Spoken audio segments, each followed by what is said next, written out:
Day 4, the final day of the 2025 NFL Combine. Got offensive linemen going today. Guys like Armand Membo, Will Campbell. Should be a good time today. If you're on YouTube, I already know my title is wrong. This is kind of how these YouTube streams go. I can't change it until I go live with this streaming from how I'm streaming. It doesn't matter. Anyway, fixing that, so no need to worry. If you're on Twitch, thanks for hanging out. Welcome. We have some pretty good offensive linemen going today. We've got some threats to go top 10. I think Armand Membo might actually end up being the first offensive lineman off the board. Will Campbell, obviously, very much in that conversation. Membo should test really, really well, though. Campbell, I think, is going to test fairly well. Also, here's the issue, right? Kind of the thing we've been talking about. Kind of applies to Kelvin Banks, too. Arm length is important. Donovan Jackson might have the longest arms of this entire group, by the way. But to play tackle in the NFL, a lot of the time you got to have at least 33-inch arms. That's just going to be a minimum threshold for a lot of teams. There may be some teams that don't care about that, right? But a lot of teams do. Thresholds matter for a reason. Some teams are really strict about it. Other teams maybe care a little bit less. But like, these things matter. I tweeted out earlier today, and I said, in kind of a passive-aggressive way, that my favorite thing to remember about the Combine is that if it didn't matter, they wouldn't do it. It's also important to remember that it's just another piece of the bigger picture in order to make your evaluation. Medicals and interviews are a very important part, but medicals and interviews are a very important part, but measurements and athletic testing matter too. Again, all these things matter. Some teams are going to have thresholds about your 10-yard split for a defensive lineman. Some teams are going to have, 10 and 20-yard splits, or especially 20 and 40 for corners. And if you're not fast enough, they're not going to consider drafting you because maybe speed and man coverability is a big part of their scheme. That's obviously going to matter a little bit less in zone-heavy schemes. But these things all matter. They do. If you have short enough arms, teams might not even consider you on the boundary as a corner, and they're going to push you inside to the nickel, depending on how much press they want to play, how much man coverage you're going to play. These things all matter. That's my point. The offensive line group, everybody needs them. We could say, or certainly yesterday, quarterbacks and wideouts and running backs. It's maybe a position of need. We'll see what's going on. Everybody needs somebody that's going to be out there on the field. But we are live today. How deep is this group, Daniel? I think it's a deep group of starters. Maybe not those elite players like we had last year with Joe Alt at the top of the board, but there are a lot of guys that are ready to plug in and play, and a lot of guys. Rock covers with the $4.99. Saw mock where Lions go Donovan Jackson over Jihad and Green. Wasn't a fan. What are your thoughts? It depends on what the Lions want to do. I mean, I think Mike Green would be a great selection for them. Get a little bit more juice off the edge.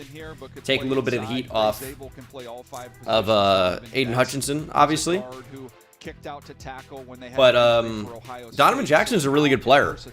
He ended up moving over to tackle after the injury to Josh Simmons and did a really, really good job out there. And I think on top of that, his measurements might end up suiting someone that can play tackle, and I think he's going to test well. I think he's shown on film that he can stick a tackle, and also his measurements are going to say that he probably can as well. With LSU's Will Campbell a little bit later on in the show. It's a good debate. It's a good discussion to have. Kelvin Banks, something to talk about. Someone who can play that left tackle spot. Josh Simmons, the tape is outstanding, just coming off of an injury.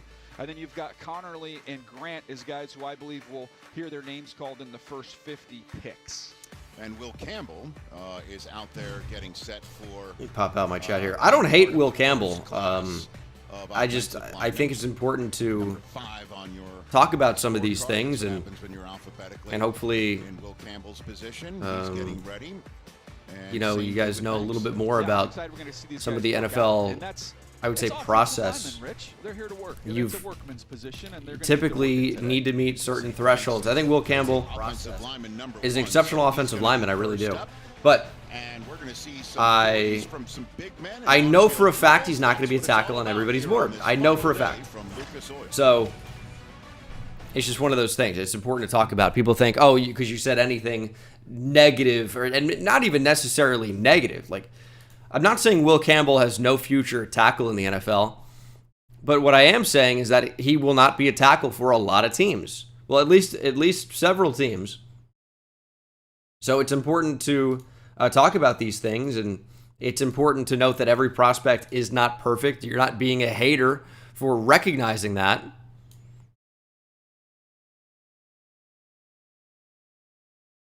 I don't think Josh Simmons is participating because he's still coming off a torn ACL. So I'd be surprised to see him. I would be. Average arm length for an offensive tackle. I don't know what average is, but I know typically you're looking for about 34 inches.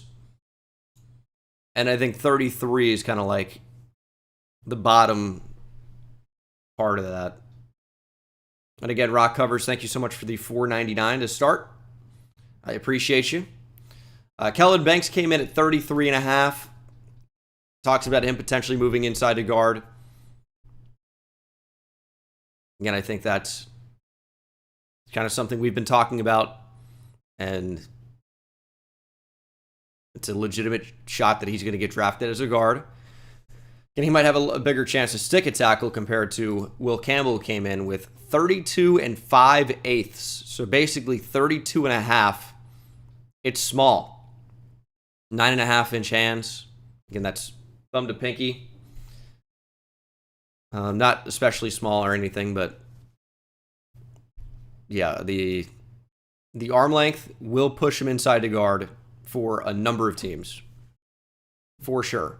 But Armand Membo, 33.5. He supposedly had verified 34. However, he was also listed at 6'3" and comes in closer to 6'4". So the height matters a little bit, right, at tackle. There's also thoughts about him pushing inside to guard. Can I get the exact measurement for Membo? Armand Membo, 6'4" 2/8. So he's over. He's over 6'4". Wow. That is interesting. I thought this might have ended up being like Back here in Indianapolis, 6'3" final day of the scouting a combine. half, 6'3", 7/8. Centers, protectors, gents in the trenches. But that is a good measurement for him. Donovan Jackson, 6'4", also 33.5.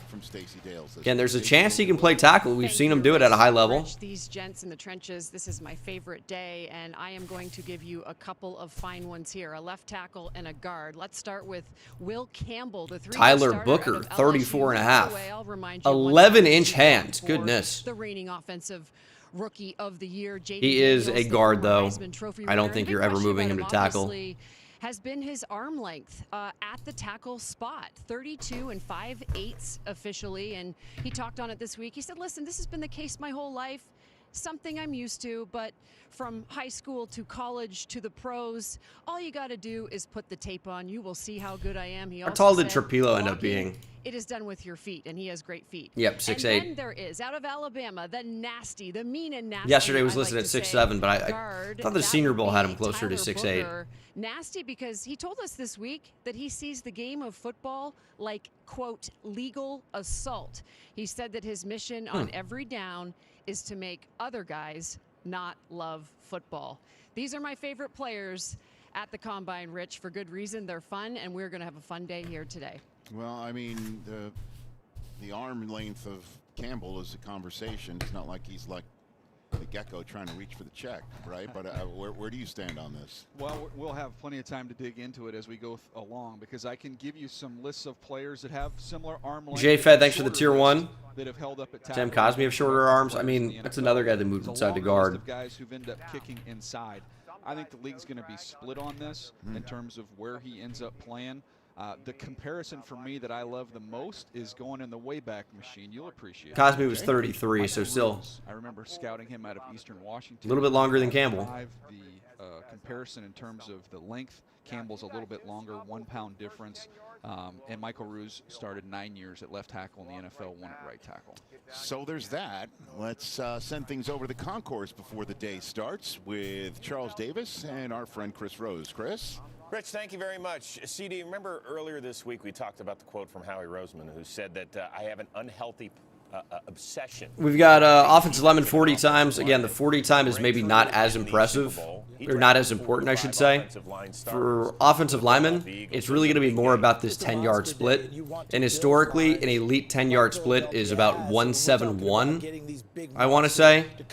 And then some of the best all-time are obviously a little bit lower than that. You're typically going to see interior offensive linemen who are a little bit smaller than the tackles, typically run the fastest times. There are, some tackles that will get quite low as well. You got different types of guards too. You get some like 340-pound maulers versus like the 315-pound guys like Kelvin Banks. But anything under 5 is a great time. Anything in like the 5.0 range is typically a great time.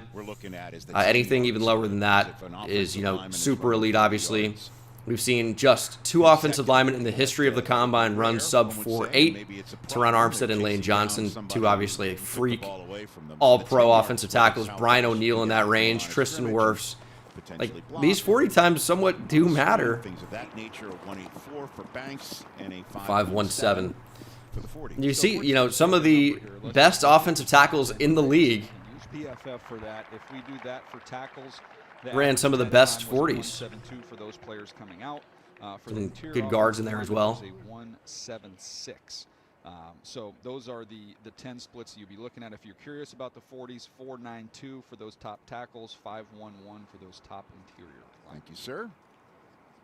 So here's Anthony Belton, NC State. This is one of those guys. He's 336 pounds. We'll have him, as a consideration. Good player, though. Unlikely that he's going to run especially fast.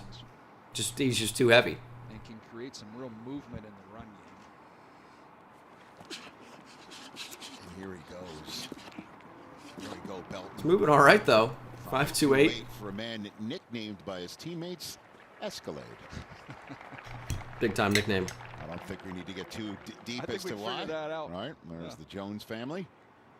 By the way, getting set to have a retirement ceremony for Zach Martin later this week.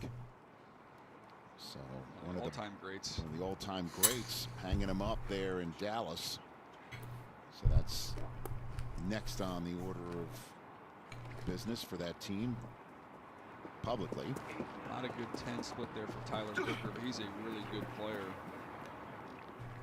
Not going to love the 40 time there, but this is someone who plays smart, physical, tough. He's a finisher.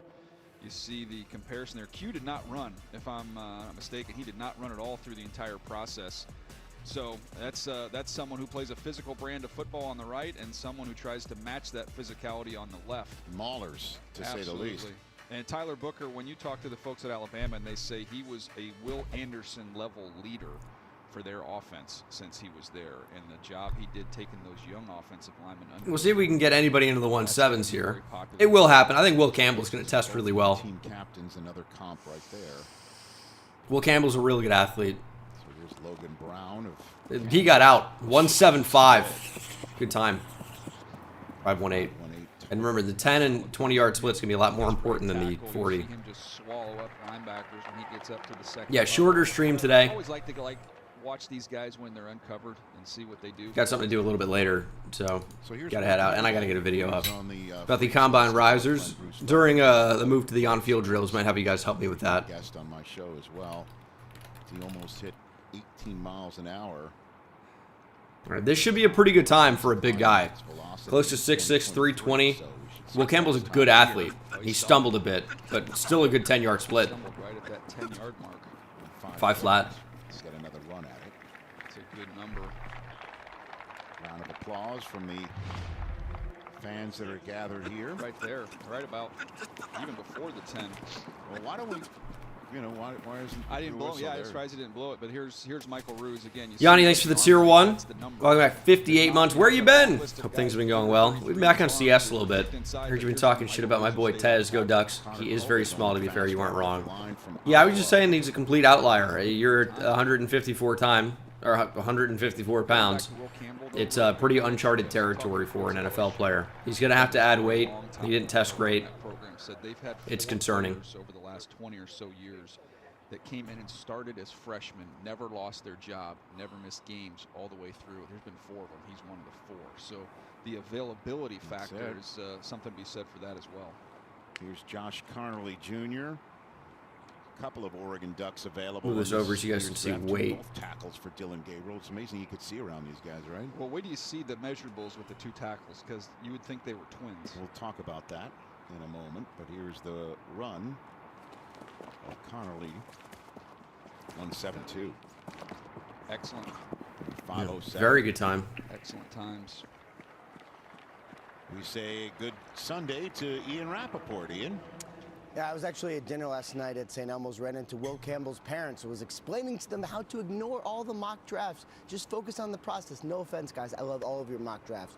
I want to turn the attention to the guys that these players block for, the quarterbacks. And obviously one of the biggest stories this week was Matthew Stafford staying with the Los Angeles Rams. Boo. Matthew Stafford should have been a Giant. It means Aaron Rodgers, who did view the Rams as a prime location, still well, needs Tez work, Johnson's still never does going to wanna get play, pressed. and the New He's York going to have to be a Giants slot are receiver at looking his into Aaron size. Rodgers as they are But it's for about all of the durability. veteran quarterbacks available. And I wouldn't be surprised, by the way, if the Giants either trade up to 1 or draft a quarterback at 3.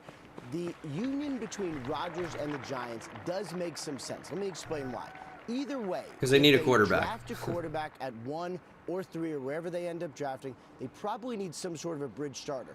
Aaron Rodgers, you know, is going to have a little chip on his shoulder, wants to prove everyone right, wants to show that he's still got it, still does want to play. If he could do it in the same city as he was with the Jets, obviously that would be something that he would like. Plus, you know, anytime you draft a quarterback, then have a bridge starter playing, you say, oh, when's the rookie going to play? When's the rookie going to play? When you have a first ballot Hall of Famer like Aaron Rodgers starting, that avoids a lot of that conversation. The Giants are looking into it, but certainly something to keep an eye on. Thank you, Ian. That food for thought. Any 4-5 linemen. Offensive linemen, we've never even seen someone running the 4-6s. We've seen 2 guys in the history of the combine running the 4-7s. So any 4-5 offensive linemen, Love it. I'm going to say no. I doubt it. These guys get a chance to watch Connerly just a minute ago run an excellent time. And to me, he's kind of that tweener on the edge of the first round. And just watching how well he moved there is not going to hurt. Ariante Ursary is up now from Minnesota. This could be a good time for an enormous dude here. I was told he's going to be sneaky fast, Rich. One of your favorite phrases. I do like it.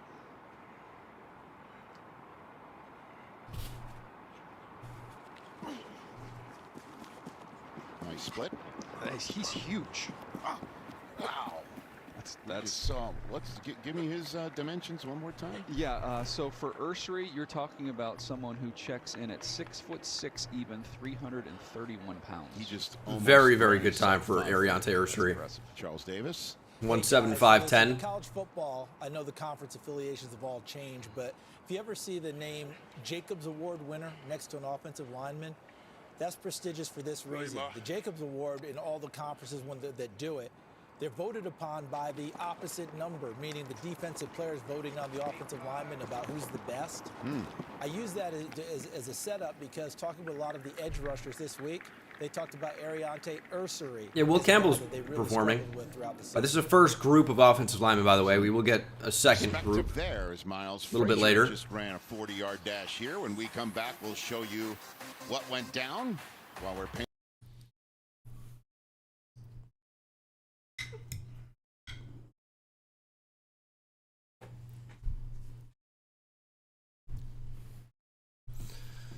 Okay, who have been the biggest combine risers? I don't know if I'm going to include any quarterbacks in this list.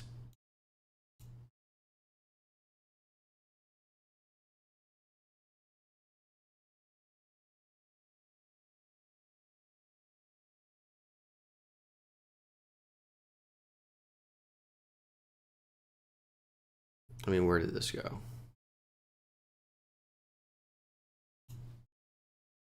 Super annoying.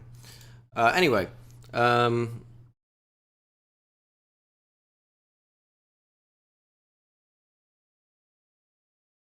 don't think there was any. There's no quarterback worth talking about. At running back, yeah, Bashal Tootin was great. I talked about him in my combine video, but I think it's worth doing again. I'll tell you, Quinshawn Judkins. Oh, hell yeah, Eagles. Quinshawn Judkins tested really, really well at 221 pounds.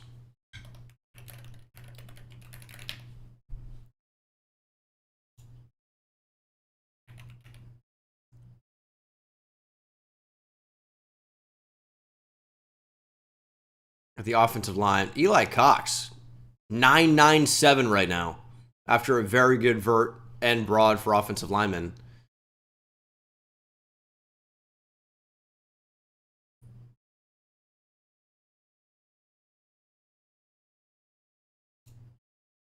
I think Judkins had one of the highest RAS scores. DJ Giddens tested really well. I want to include Dylan Sampson because he really impressed me in the on-field workouts. He didn't. I'll mention him. That'll be a quick mention. I do think he jumped as well.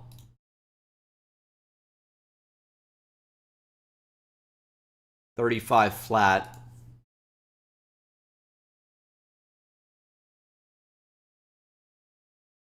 Brian Westbrook comp. That's pretty impressive.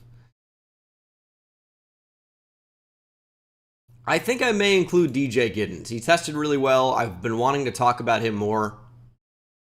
He runs pretty upright. But, all right.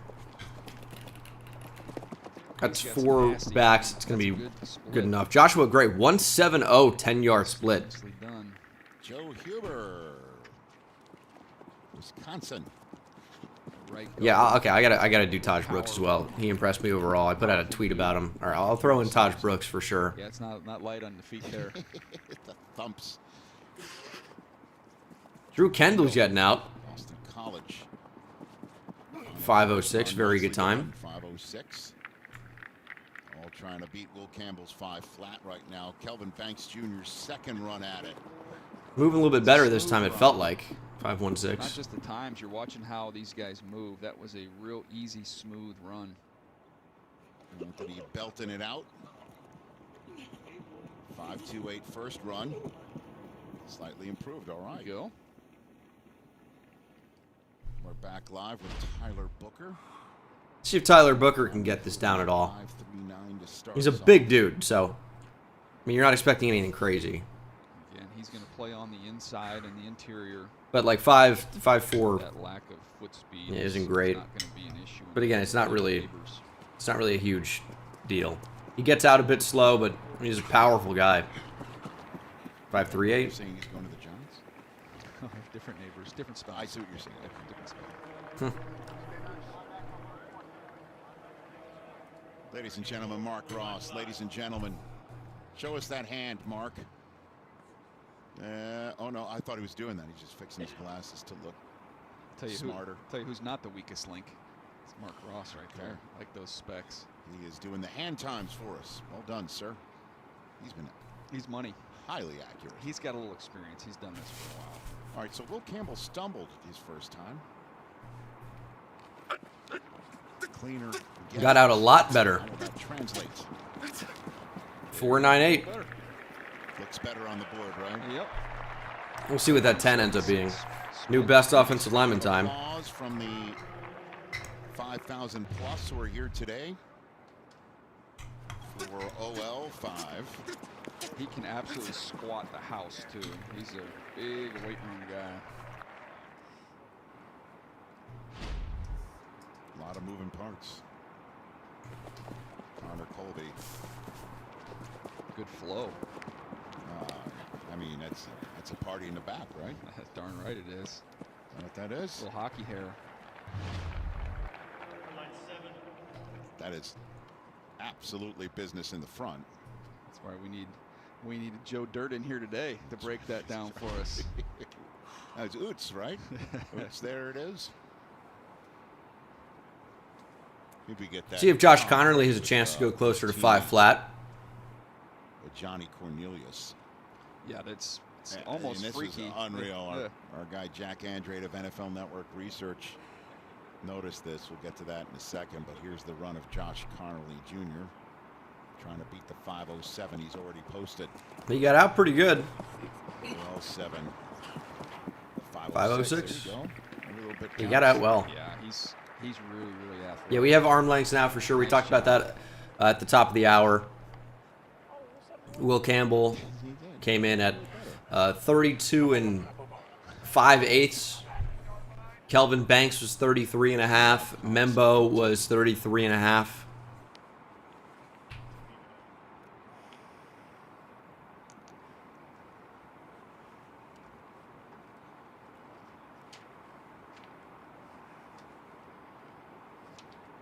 Center for Kentucky.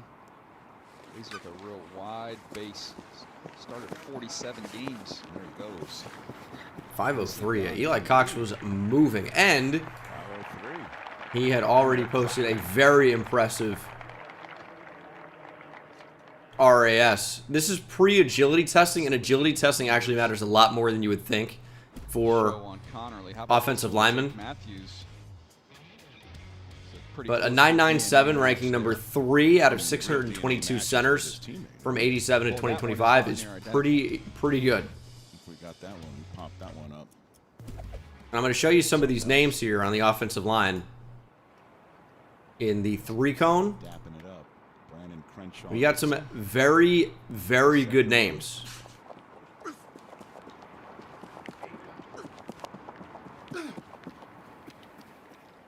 For the vast majority of these players, this will be the last time that they are ever Like this- tasked with running 40 yards. This agility testing can matter a lot. That. There's the Ravens brass. One of the best times in the 20. But these 3 cones, and you have Lane Johnson, Sorcery again. Joe Alt, David DeCastro, Deion Dawkins, Garrett Bowles, James Daniels, Ezra Cleveland. These are all solid to plus starters. Anthony Costanzo, Jason Kelsey, of course, Brian O'Neill. Today, but he's off to a great start. See if we can get sub 4.5. He was stride. He is striding it out. Oh man, how is that slower? He was striding it out. It's okay. That was impressive, nonetheless. Gunnar Helm got hurt running his 40. Again, when we get to the draft, Rich, with a certain host in the trail position. Is that the tweet you guys want me to check out? Oh my goodness. Right now. Gunnar Helm, I'm going to show this to you guys against your will. Apologies, but Gunnar Helm twisted his ankle on his false start on the 40-yard dash, then finished all the drills anyway, said nothing until it was over, had an MRI on Saturday to reveal a sprain, and will run again at his pro day. That is fairly swollen. Coming back to school, and I think he's going to be gone by the time we get to that 4th round this year. He's ready to play. By the way, I'm really enjoying the smattering of applause whenever What a beast. improved upon. Yeah, I thought he was going to run a lot faster. I thought he was going to be in the 4.7s. Ends up running on his second attempt in the 4.8s with I'm not going to a sprained ankle. do anything but trust in their love and knowledge of the. Gray is moving again. It's a nice run by Gray. There you go. That time actually looked a little bit better than 5.04. See there? And there was much rejoicing. 1.73.10 as well. I love the fact that you guys are both respecting the fan and their knowledge, because in all seriousness, we've seen how it has improved over time. We can't get away with anything now. My question, DJ, is this. Eli Cox is the only guy we've seen run that's listed as a pure center. How many more of these interior offensive line guys that we've seen that might be converted, and even some of these tackles, because we had Graham Barton last year, a tackle going into center and starting for Tampa Bay? Yeah, I think it's definitely a conversation. You know, Kendall's got the center there from Boston College too, and you've got some other guys who didn't run. that are going to be pure centers in that group. But yeah, I'm excited to see Zabel once we get to the next group as someone who's a left tackle who a lot of teams believe is the best. Yeah, center in Isaac this draft Tesla class. among yeah, it's become more common. receivers is a good shout. Sharp. They're all smart dudes. And here it's Drew Kendall. The final 40 of Group 10.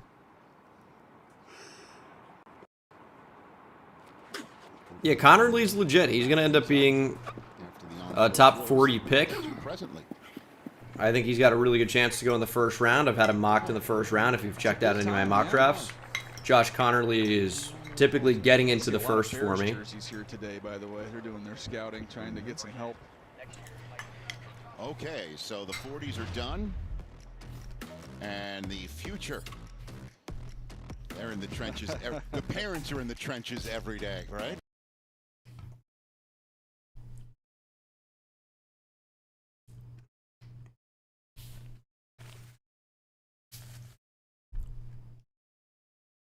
Jalen Knoll had a really good day yesterday among receivers. I'm going to include him with my combine risers.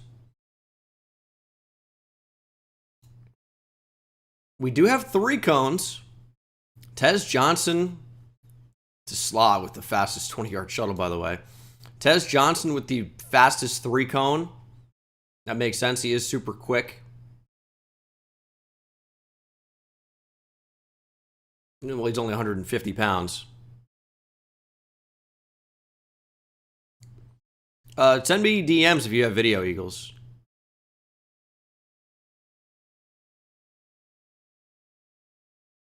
Nair ran really well. Obviously, Matthew Golden needs to be in there. I mean, Jalen Royals tested really well.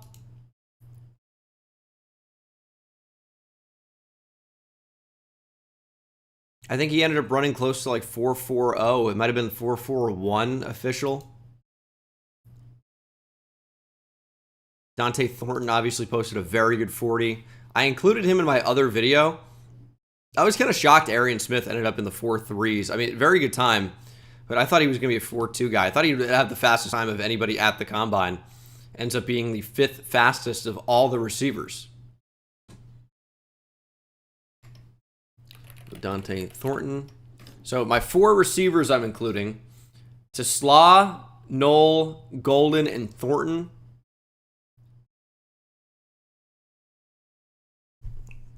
I think I kind of want to talk about Luther Burden, man. He's already a top name. It's not like he blew up the combine, but a 4.41 for him at 206 is a really good time.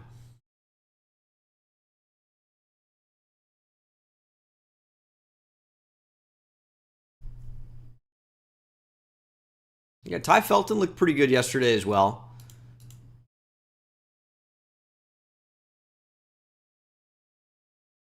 Definitely tested great. I mean, Smith is a burner. 4.36 is crazy fast. I just thought he was going to be like legit track speed.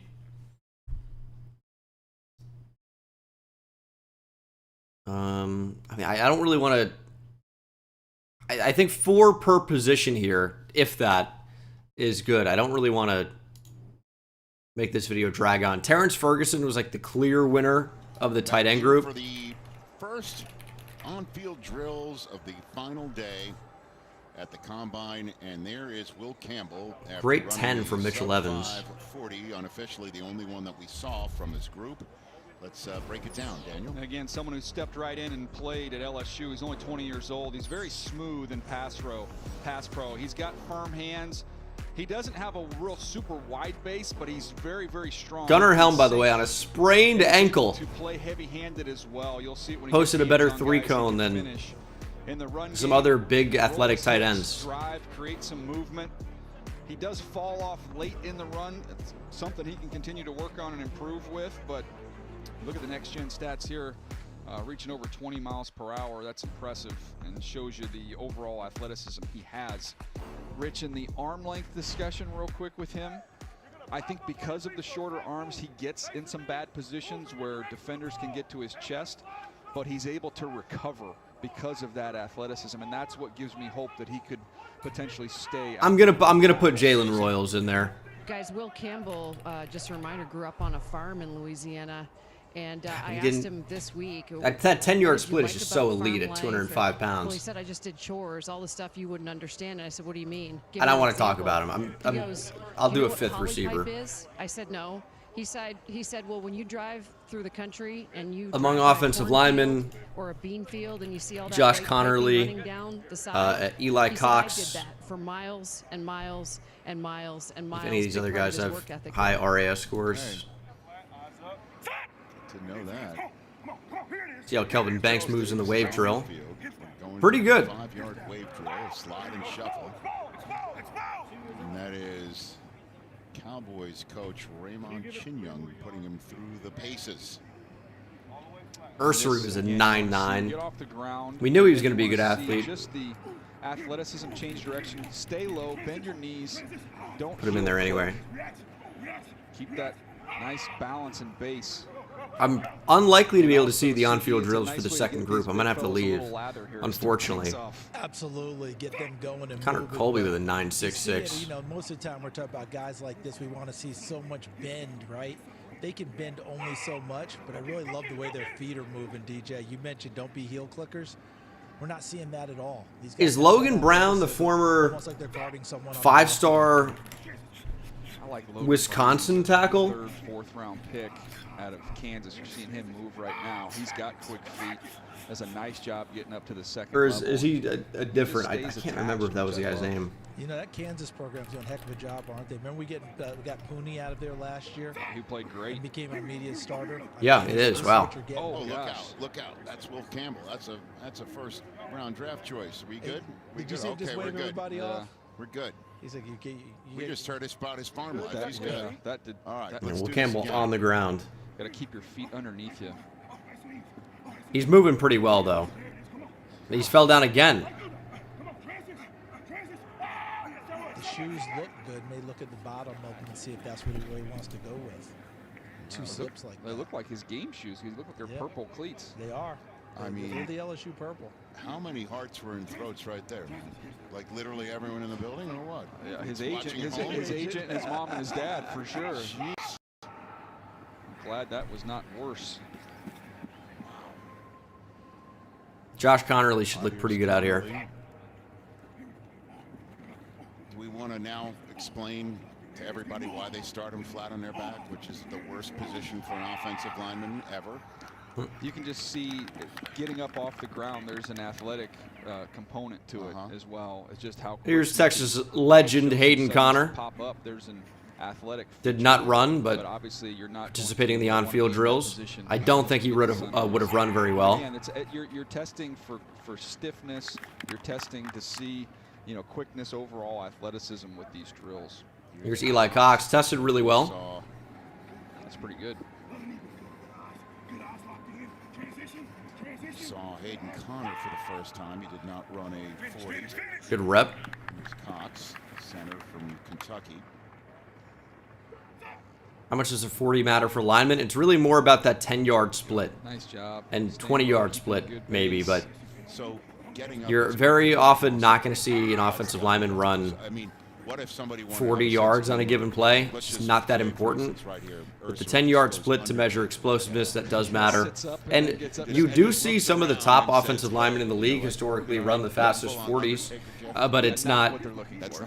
No. exclusive to that. It's like, I mean, I'd you can still be a top-flight offensive lineman without On running, the flip side, you know, DJ, a really what good if one of 40. them kip-ups?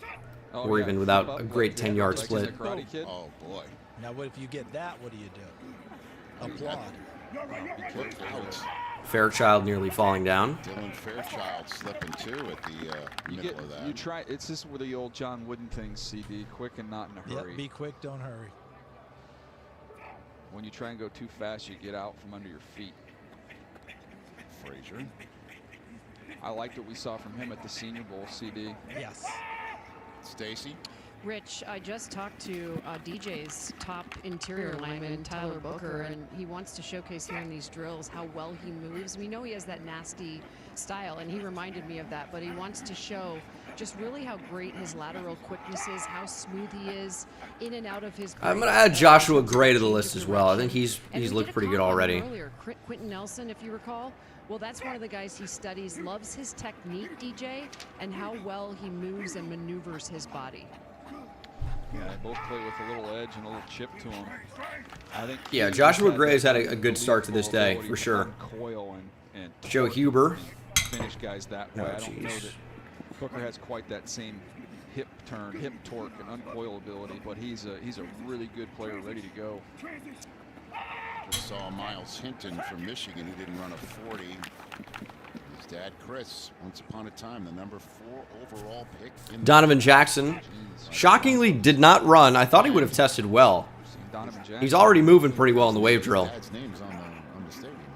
Yeah, not too shabby. It was Donovan Jackson. Didn't see him run a 40 from the Ohio State. That's a national champion running his way through that drill. He's almost 6'4", 315 pounds. Moved pretty well. Here's Emory Jones. Jones Jr. A lot of hype coming into the season. Just didn't really play to that level, but moving pretty well There's a bunch of them here. for a huge tackle.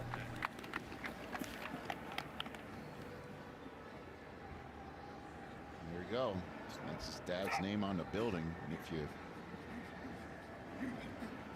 panned over 2 more, you'd see. Yeah, Woody Marks looked good in the running back drills. Catches the ball well. He was gonna shine for sure. Here's Jake Majors, another Longhorn legend, also didn't run. Played center for the Longhorns. Quick feet. Fell down though. Come on, Jake. First round pick, 21st overall by the Seahawks. That was in 1996. There's Jake Majors. Grandfather is Lee Majors. No, I'm just kidding. Just kidding. Here's Booker. See the tracer going here. Not going to cover quite as much ground here as we saw when the DBs were going through this.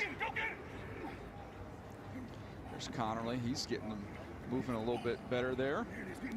Get too narrow. Stay that wide base. There we go. Okay. Kelvin Banks got off the ground nicely. Nice job bending. You saw my license, Rich. Is that not similar? You don't want to see those feet come close to touching. Champion. Now twice over, Lane Johnson. OL day at the So you get off balance as you get what?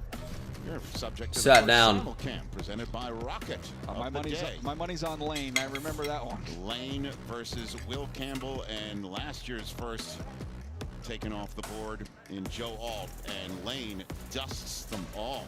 Look at the hip movement. Like he just has.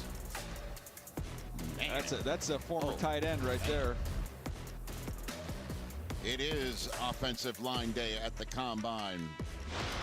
More on-field drills with the first of 2 groups. Final groups of the Combine coming up. What happens?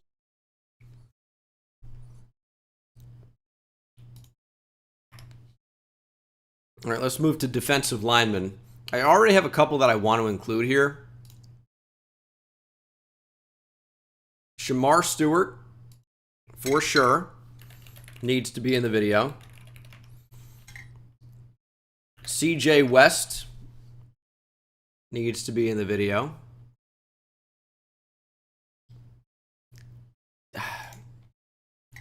I'm going to include Darius Alexander, I think, and Derek Harmon. Now, these are great times, but like, these are not traditional defensive tackles. Tyrion Ingram-Dawkins is 276. I can't really call him a defensive tackle. And Jared Harrison Hunt's a little bit bigger at 290. I mean, he tested well. I really want to include... I kind of want to include Derek Harmon. Because Harmon, you know, tested super well at 313 pounds. But is he a big riser because he already has first-round hype? Tested great, though.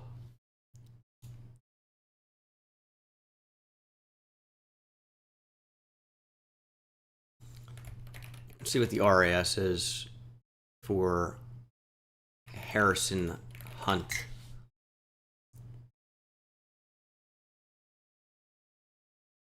.967. Yeah, I know Zeke Biggers was there. Ty Robinson. It's just Ty Robinson. He's 288.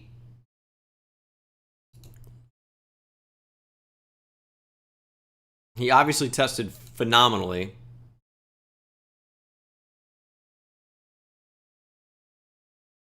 Damn, Biggers put up a 34.5-inch vert. Golly.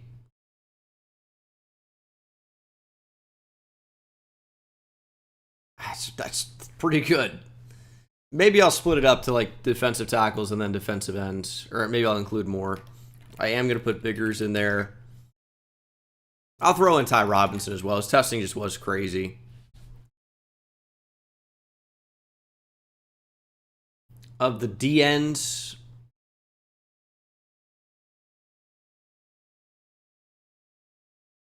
Fadil Diggs tested really well. Oh, the official 40-yard dash is Will Campbell running a 4.98. And Ursary and Cox coming closest to breaking that 5-second 1.610 as well. One last 40 to be run later on after Group 10 is done on the field. They're out there. I just don't want this list to get too big. I mean, right now, I think Donovan Ezaraku killed it in the agilities. See these guys get a chance Killed to it. really move and show off their athleticism out in space. Oh gosh, what is happening? there's a little bit of a late point. And Fairchild's just got to come a little bit more under control. See how you got to kind of gather. It's just mimicking once you get to that second level, and the linebacker's not just going to stand there. So you got to be able to adjust and pick him off. And Yeah, Landon Jackson did well. I would say Landon Jackson's 40 was actually, I don't want to say amazing, but Charles, pretty close to it. Kind of come to balance. 4.68 at his size is pretty amazing. I know the coach in the We middle knew he is was doing going to that test well, pointing. though. That's always the problem with these guys. The committee be talking to him a little bit about making sure. Yeah, all right, I kind of need to include Landon Jackson. His numbers are just too crazy. Teasing on that one, but just watching these guys go through it and the ability, and you just mentioned it, be able to hit moving targets in space. You have to be. So I'm including a lot of defensive linemen, but it is kind of like 4 or 5 DT and then 4 or 5 edge. It's not that crazy, I guess. Charles. Yes, sir. Ben Wilkerson is running the drill right there. Yeah. He's the one with the football in his hand. Did he refuse to use football on a stick? Because this drill is made for that, and he's holding the football, not even mimicking a snap.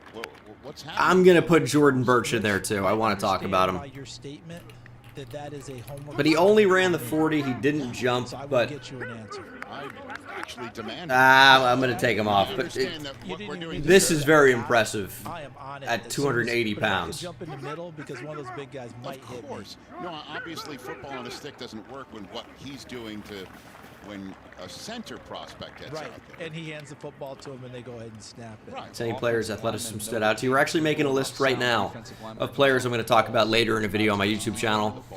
YouTube.com/Bengal. If we can get a link to that in the Twitch chat. Obviously, I'm very YouTube sensitive chat, I would think it's probably about the unnecessary. subject matter. Want to snap the ball, you can do so. Okay? Let's see As we pull it to the right. Cam As we Jurgens give at it, and a and guy that's who what's only took the reins from Jason Kelsey. Among the linebackers, Medrano tested really well, but you talk about the ability he's to move in likely a space special and go through teamer. pull drills. I think we just transitioned for doing it with Kelsey for a dozen years here at the combine, and just go with his replacement. Beef But he jerky. tested Remember really that well. Conversation when he Yes. was coming out. Ultra I do want to talk about athletic, Jahad and Campbell. The ability to enhance the playbook when you have a center that can kick out. Danny and destroy Stutzman was corners, great. And then get up to the third level if you need. Did he do agility testing? Pass protection can kick out. He's outstanding. We'll see. Get a chance to look at the athleticism of these big guys. No. Donovan Jackson, again, is a guard who kicked out the tackle when needed. Banks has moved real smooth through all of these drills. You can see Campbell really He reads open up Twitch in chat, the not here. YouTube. Fun to watch the. I'm reading it right now. You don't have to keep spamming Eugene Asante. I've seen it 7 times. Okay. Please, please, please, please, relax. Things in evaluation, man. You got the deep pull. I think Jahad Campbell's got to be a first-round pick. You with a lot of your pop culture references. He's so good, but he's a linebacker. Some deep pulls, man. Asante's like 220 is the thing. And it's, I guess, only fitting that this week ends with offensive line, started with defensive line, ends with Obviously ran line. very fast, In but this copycat league with what we just saw from the Eagles, where you got a defensive line that just went after it. I'd be more interested in Teddy Buchanan, who a 40-inch vert at 233. All massive individuals. I'm going to be including him. And move well. And Good rep from Campbell there. in this copycat league, you just got to wonder if a lot of teams are going to be going shopping in that manner come draft time, if not free agency as well. I've always believed it's hard to be a bad team with a great offensive line. And if you look at some of the best turnarounds we've seen in the league over the last, It's a shame Schlesinger years, didn't CD, do anything other than the to me, jumps. would be the one that comes right to mind. Or a vert. That first and foremost, 20 on the offensive line. bench. Came in at And once you get 242. that Like, I think that's good for him, but offensively, not really all of a much to sudden, talk the about. playbook looks a little bit better. Detroit fixed it so well that they did not even have to move Taylor Decker. Remember when Penei Sewell got drafted? Everyone assumed Decker would be the guy to go to the right side. Curious to see how many offensive linemen go first round. Let's think about it. One other thing following up on that. If you're going to go shopping, We have and try and be Philadelphia, you have to do two things well. Will Campbell, Kelvin Banks, Armand Membo, I think are three near guarantees. Tyler Booker's in that conversation. Rich, you'll recall Josh Connerly could be. And Charles, that So that could be one of 5. DJ's top interior lineman, Donovan Jackson, with Ohio State, was actually going to declare for the NFL draft in his junior season, but he opted not to. Just a fun backstory. He was hanging out with his family, walked downstairs. Josh Simmons could. Kind of just looked at him and said, "You know, you So he don't could be have at to 6. leave. You don't have to go to the NFL now. You can come back for another year." And he decided to. And the thing that's important about it, his motivation is chasing perfection. He told us that this week. Yep, And he maybe explained Ariante Ursery, nothing is ever going to maybe be perfect, Marcus but Bowe, you but go these into guys feel something more like thinking you're gonna get probable 1% second or better. third round That's picks. How this guy thinks. I believe he had the highest GPA on the Buckeyes. I think it was right around a 3.85. So he comes back and he wins a national championship with the Buckeyes. Pretty cool. Great guy. There he is out there on the field. Donovan Jackson for sure could be a first round pick. For sure. Competition. Not really getting through there. I wonder if he's not feeling 100%. Let's get him back that way then, man. Really talented player. Yeah, Gray Zabel for sure is another one. Forgot By the way, our buddy about Sean him. That's a really Harris, good call. chimed in the text. How much money do we have to raise to get CD in a 3-point stance during these O-line drills right now? Charles? You don't have to raise no money. If Sean O'Hara wants me to do it, it can get done. All right. By the way, I know this may be applicable enough. Do you smell coffee? Jake around Major's here? This is looking not a good. rapid Yeah, no, fire I do. joke. Like Yeah. somebody is brewing something serious right now around here. It smells good. I know. Majors, by the way, is a left-handed center, showing you some of his athleticism getting out there. Last pull drill. Last pull drill. Let me get number 14. In 5 to 7 first round O line. I mean, it could be that. It could be. It's probably like You'll be up first. 4 to 7. Pull. You got me working the pull. You'll be working it down. Something in that range. Let me get both of you guys up here. Okay? Okay, here we go. Yeah, Zabel's a guard or a center, even. Think about like Splitting the X. I'm right down the middle of it, okay? I want you in the right foot stagger, all right? And I want your hand down wherever. man, what was the name of the As a Jason Lyman right here. Duke tackle? 2-foot split. Graham Barton But I to the wanna be in Bucks. left foot stagger 'cause I'm short Think about to like the Graham right, Barton.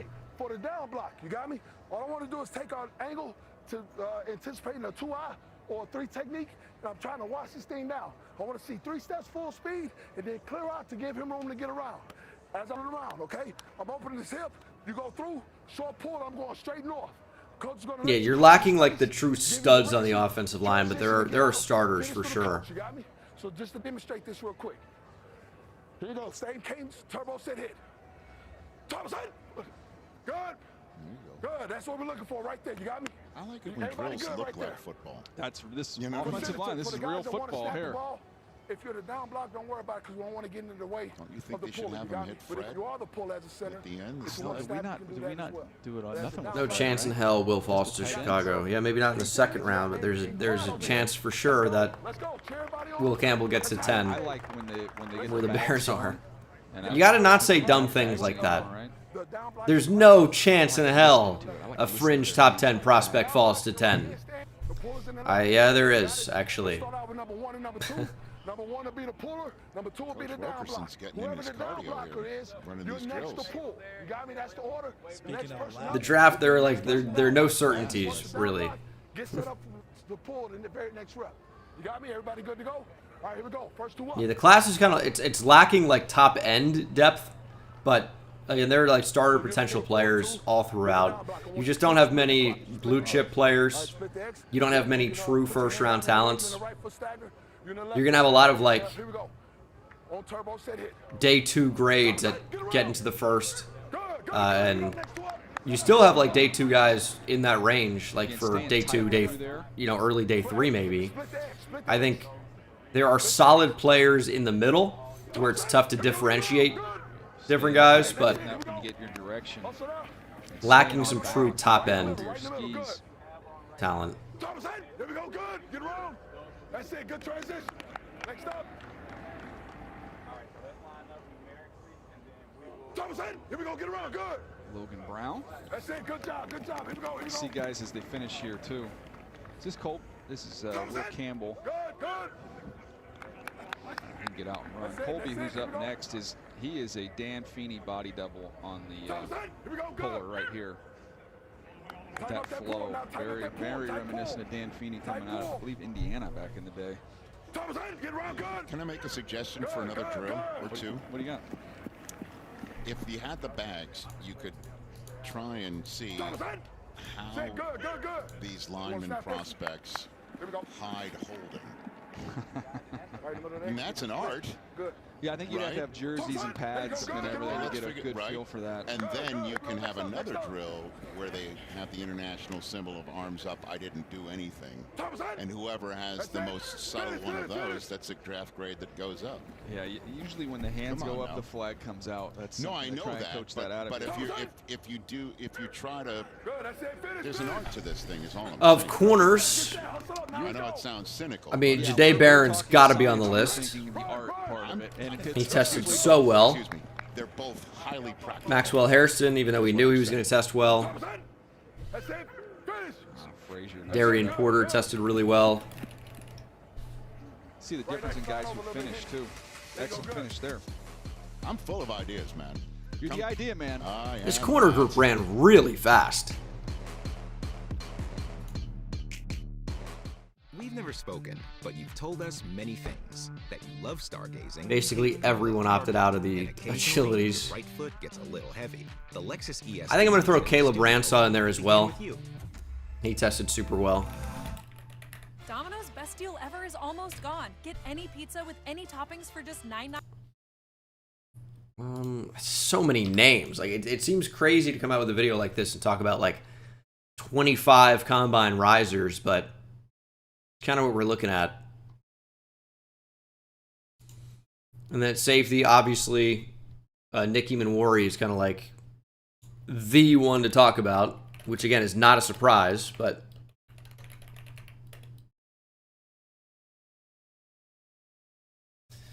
Rock with the $4.99. Seen a lot of love for Trey Amos. Where do you think he goes?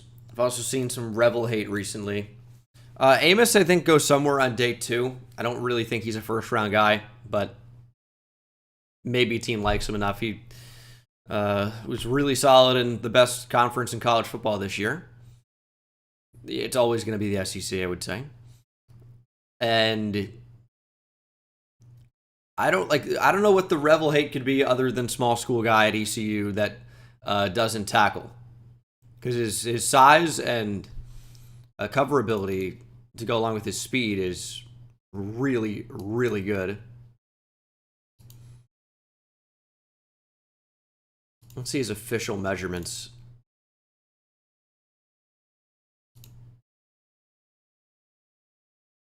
Yeah, 6'2", 194 with 32 and 5/8 inch arms. Benjamin St. Just as the comparison.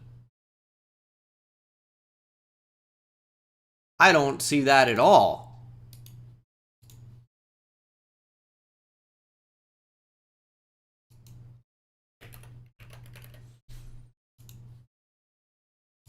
I think the difference between Savone Revel and Benjamin St. Just is one of these guys can actually run.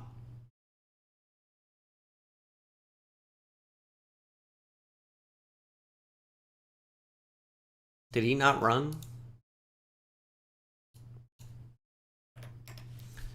Can't imagine he would ever be a 4'3" guy. 4'5'2", 4'5'5". How is, I mean, Revel can burn. I don't know if he's going to be ready for his pro day, though. He tore an ACL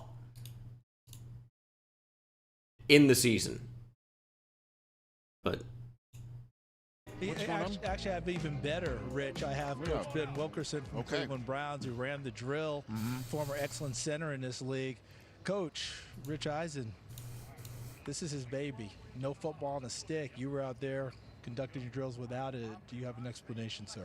Well, that's really a defensive lineman apparatus. Whenever we're working offensive line, just like to actually use a football and put a football in the center's hands. So give them an actual real item to look at, the thing they're actually going to use. But nothing wrong with that apparatus. It's just wrong drill for it. Okay, so we understand the center, but you yourself not using it for the, to essay the offensive snap count, no?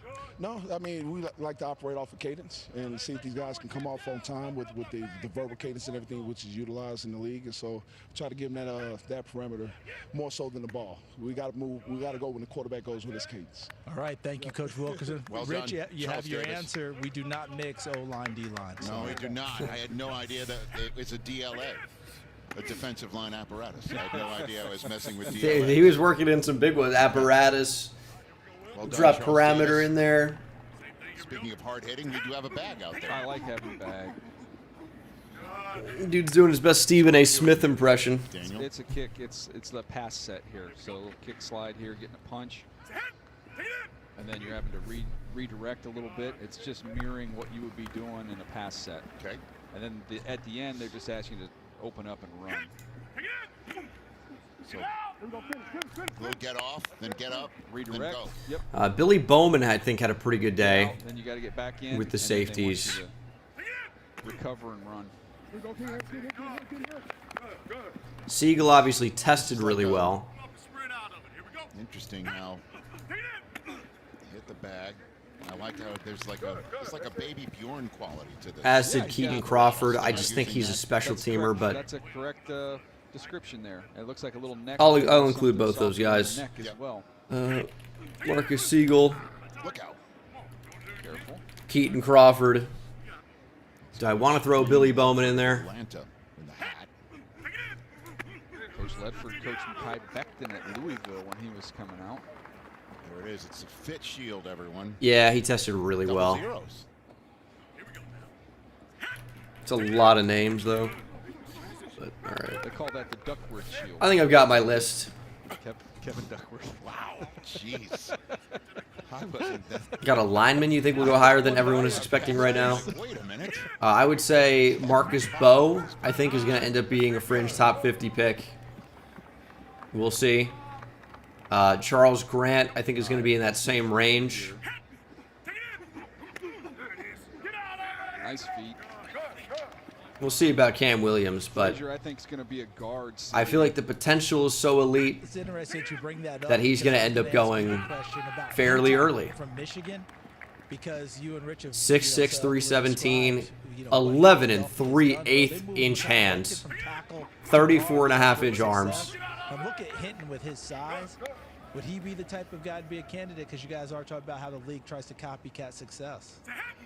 Yeah, I think he's going to have a hard time out there on the edge. You know, consistently, I think giving him. We shall see. I like to say, just give him some neighbors inside and some corridor, some walls to play with. I think it would be better for him. Just reminded me of Becton's size, and I wondered, could he be a guy that could do it? And you just gave me the answer. There's a lot of hitch in Jackson's. Putting a mock tomorrow. It is Monday, isn't it? Super healthy, and You can see a strain on his face as well when he's trying to finish the drill. He's competing. And they are talking, they are checking with him right now. I admire the competitiveness, but this is, you know, this not necessary at this point. You got 55 starts at Ohio State, and should be good enough. That's enough. I mean, look, I love you competing if provided you're healthy, but if you're not 100%, it's not worth that.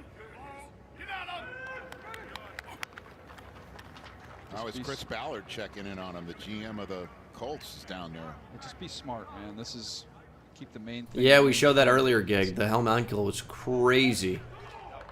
I feel like Cam Williams had a lot of hype early, potentially to OT1. What dropped him? He didn't play well down the stretch. Quite a bit of football. When we go to the tape, it can show you what it's the biggest issue. 42 starts.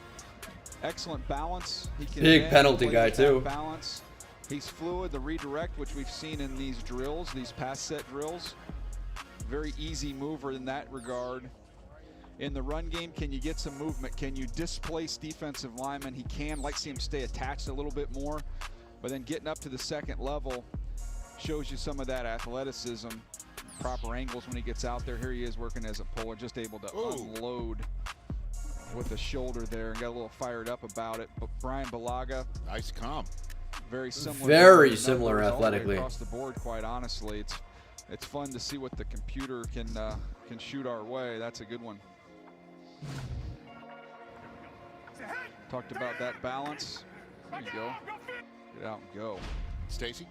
Well, to, just add to DJ's analysis, Rich, some of the feedback as I spoke with Kelvin Banks yesterday that he's gotten from these NFL teams this week is they love his ability to get out in space and run. Really, DJ, like to that second level.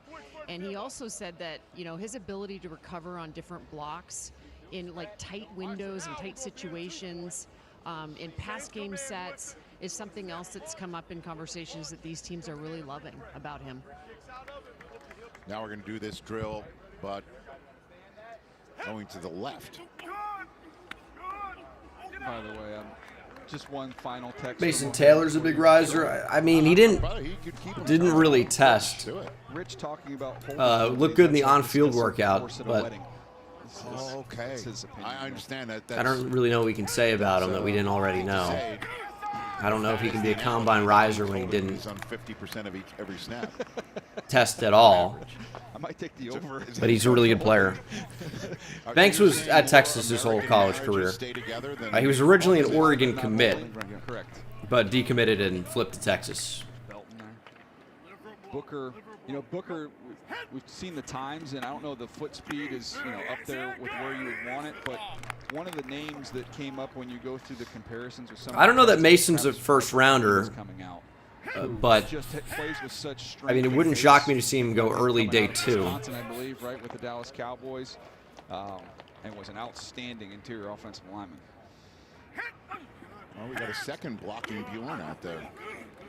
Yeah, and they keep those shields small because you want your hands to be in tight. You don't want your hands getting real wide. You want to be sharp, keep your hands in. What happens when they go wide? You could get a holding. Okay. What could be feasible to show how you're hiding when you're inside? See where I'm going with all this stuff? Good rep here for Connerly. There you go. Good, nice space. See if they have any pause in their redirect too. So when they're taking their initial set and now you've got to change direction, what's that distance and time like? You want it to be real fluid and smooth and without a little pause. Don't get in the habit of turning too soon with this stuff. All right, don't get in the habit of turning too soon. Here we go. What does he mean by that? That's it. Good. Don't get in the habit of turning too soon. That they want to see. You want to stay square. Square. Don't turn around. Anytime your shoulders get turned, we can talk about opening the gate. I definitely don't think Tyler Warren's 24. Watch right here. I definitely don't think that. Look more towards Coach Ledford after that second hit, and kind of get like it's not a nod or anything, but get a couple of steps before you turn and run. Right. May 24, 2002. He's 22. It's not actually hard to find his birthday at all. I found it. I think it was someone timed. It was at more less than 5 seconds. Anyway. Pretty good correlation with number of linemen here and a lot of winning games, isn't there, DJ? Yeah, and these guys that played in that conference have seen a lot of future NFL defensive linemen. Pass rushers and I'm a Joshua Gray guy, by the way. He moves easily. Is this the time that I should mention that the lead divorce attorney in Los Angeles was in my wife's wedding party when we got married? No, that's not great. Well, I've been married 22 years, man. Atta baby. And counting. Just pointing all these things out.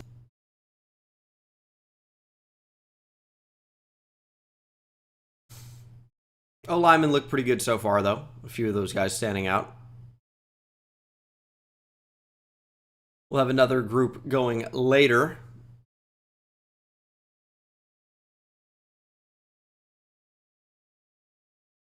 Armand Membo figures to be the standout among that group.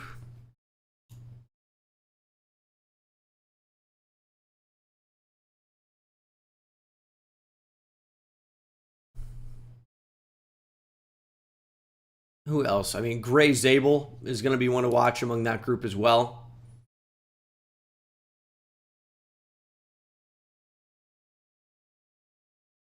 "32-inch arms." Yeah, he's not a tackle. He's not a tackle.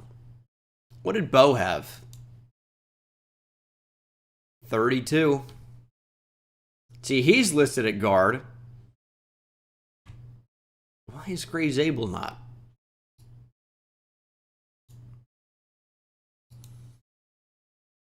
If you're doing a little bit of projecting here. Now, Charles Grant probably had crazy measurements. Was he not testing, though? Why? 34 3/4. Goodness.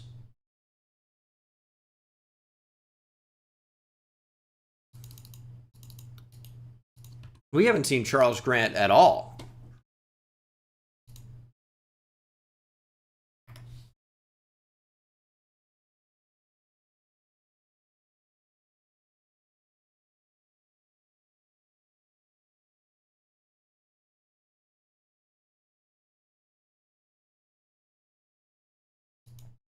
Trying to find some information here.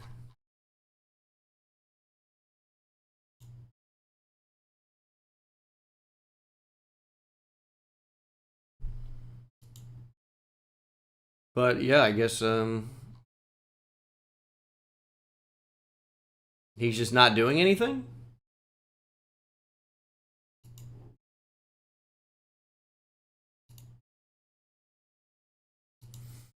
The O-line that won't run in the first group, a Johnny Cornelius. I mean, obviously we've seen these guys not do it, but Garrett Dellinger, Dylan Fairchild, Charles Grant, Miles Hinton, Donovan Jackson, Emory Jones, Luke Kandra, Chase Lunt, Jake Majors.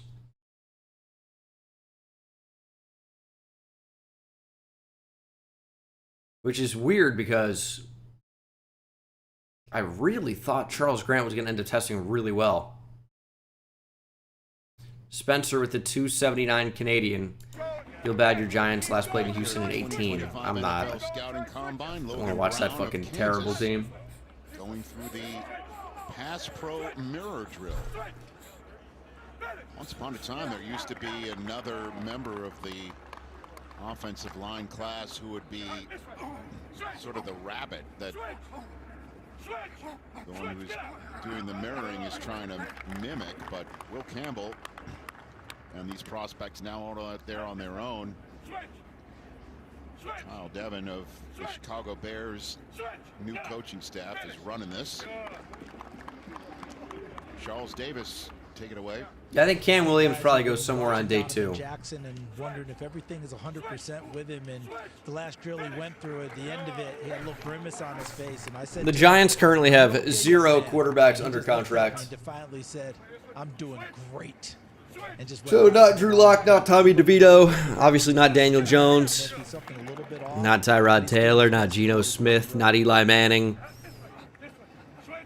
Nobody. Eli Cox had a good day. Not Joe Webb. It's also with a drill like the Giants are drafting a QB this year. It's going to happen. Is it? Do they trade up to 1? Lactic acid's been Do they building do it up at for the 3? last hour plus. Do they do it at the top of the second round? And there is one Do they more trade drill back into the after this, a first? screen drill. Oh, man.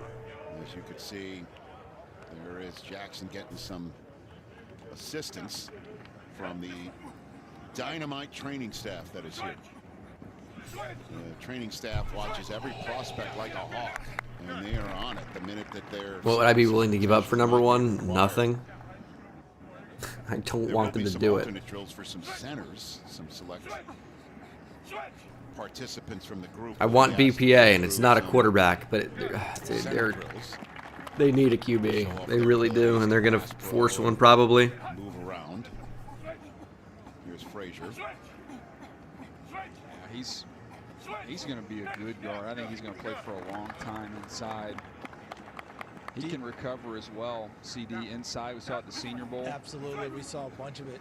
Would Joshua Gray be a guy that you think they're going to ask to do an alternate center drill? Yeah, I think so. I think that he's a left guard. Moving that he does. Not long either. 31.5 inch or 31.3 arms. Looks like a good mover though. Yep.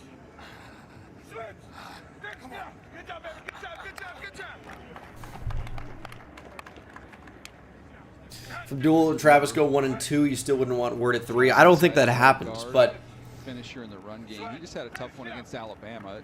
It becomes probably the most intriguing option. That's a different look that you get. And is it different in Wisconsin now, DJ? Offensive style is different than it was when the Barry Alvarez started. They've spread it out more. All right, Jackson goes through it. Getting a round of applause there from the staff.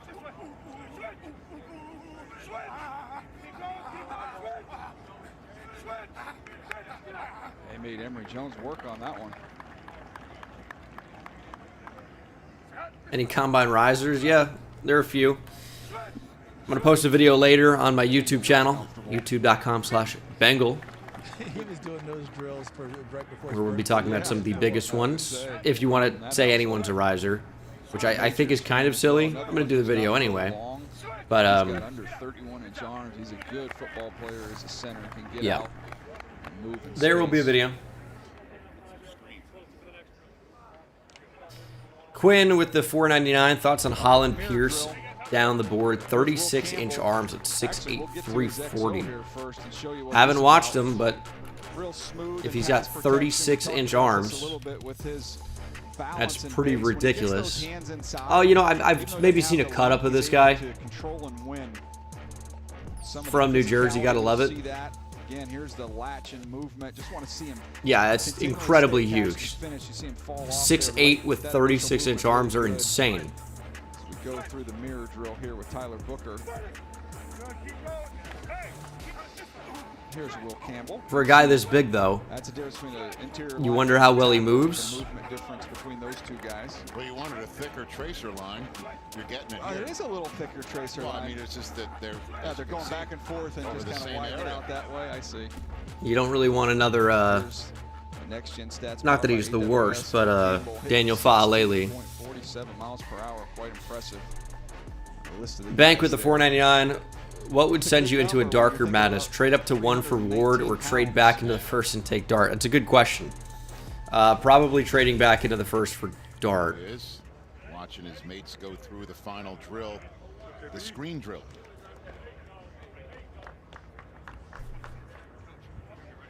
So hit the bag and then go. Now they're really making him stride it out here, like you're getting outside on a screen. So to use the Sean O'Hara analogy, I shouldn't mention illegal man downfield for this drill. He's not going to be happy with any penalty discussions. Okay. Nice to see the coach at the 50, by the way, being a little bit earlier with that point, or else he's going to need to visit his dentist when he gets home. Also, it's important to note that we have the Giants offensive line coach working this drill. I think that's Carmen Brasillo. He's pointing when the prospect is around the 43. Yeah, right there. Hey guys, the Giants coach at the point of attack, sure could use some upgrades on the offensive line. Duckworth, little Benoit Benjamin there. They are displacing and moving him. Right there. Can I give you a sneak peek here, CD? Yes, Gray sir. Zabel coming up in the next group, just vertical 36.5, Okay. which is the same as Tristan Wirfs when he was coming out of Iowa. That is a name for sure. I might have to throw Gray Zabel on my list. Absolutely. And he's going to wrestle shoot in the state championship, but it's all over. Coach Connolly's had a good day. Yes, he has. Nicely done. He's going to end up, he's going in the first round.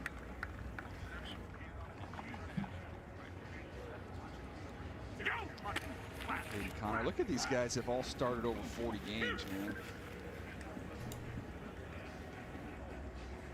And Connor had the head coach in a lot of his drills at Iowa. No question, Coach Ferentz.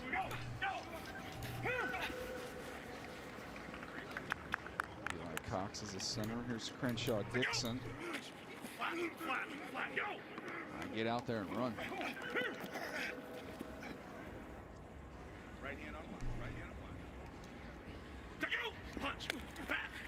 Nice job by Ursrud. He's moved pretty well. You know, I thought there was some tightness when I watched him on tape, but I thought he's had a good workout. He's moved around better than I anticipated today. On the screen, you're seeing them do it two ways, aren't you, DJ? Some of them are displacing that coach in the front and immediately taking off and running. Others, they'll displace him, and then they do a little side slide step, kind of like the mirror drill right there, and then they take off. Must be how it's taught at each school. Different ways of doing it. Yeah, you'll get different instruction depending on where you are. That's Coach Michael McCarthy of Cincinnati, who is being discarded each time. Kudos to him. Right now, he's wondering about his career choice. Well, at least he wasn't holding the bags for the defensive linemen, right? Yes. Those guys that truly take the beating.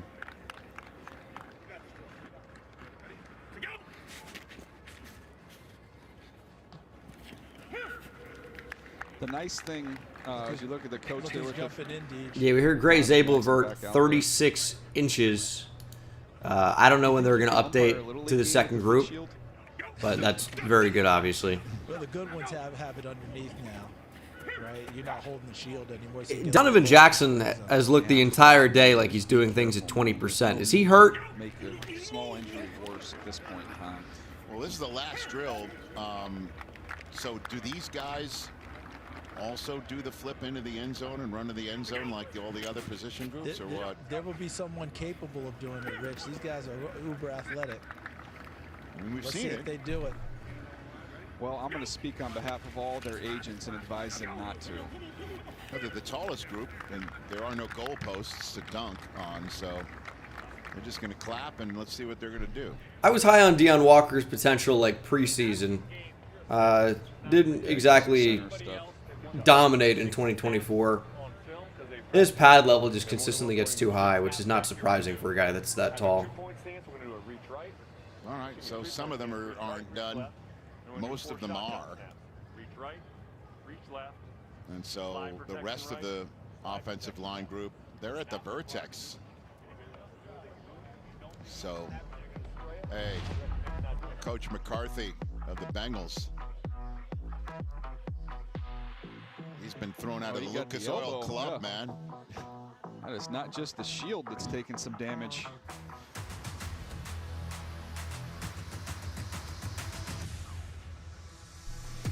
Cool.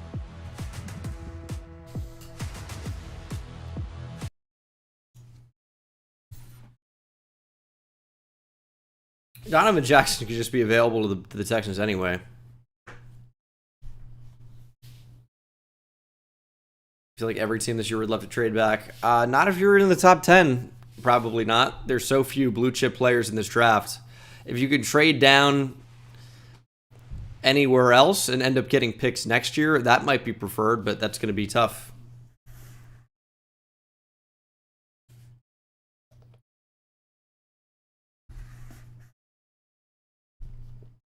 Prefer a year of Rodgers or 2 firsts and more for #1 pick. I don't want the Giants to trade up for the #1 pick. I think I've been clear about that.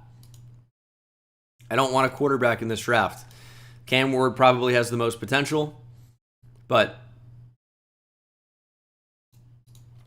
I'd prefer just take the best player available, and I'm hoping that would be Travis Hunter. That's the ideal selection.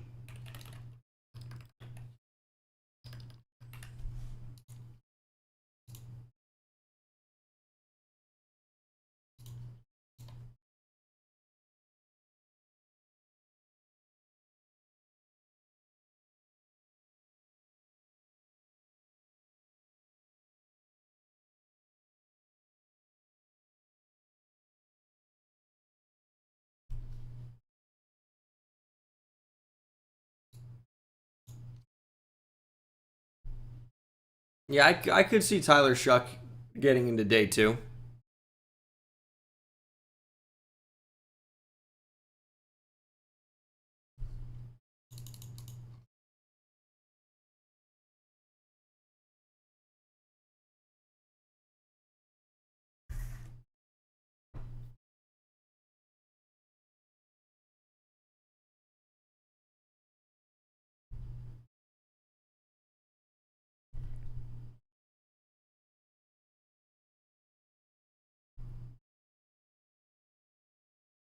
Does the vertical really matter for O-line? It's more of a test of explosiveness.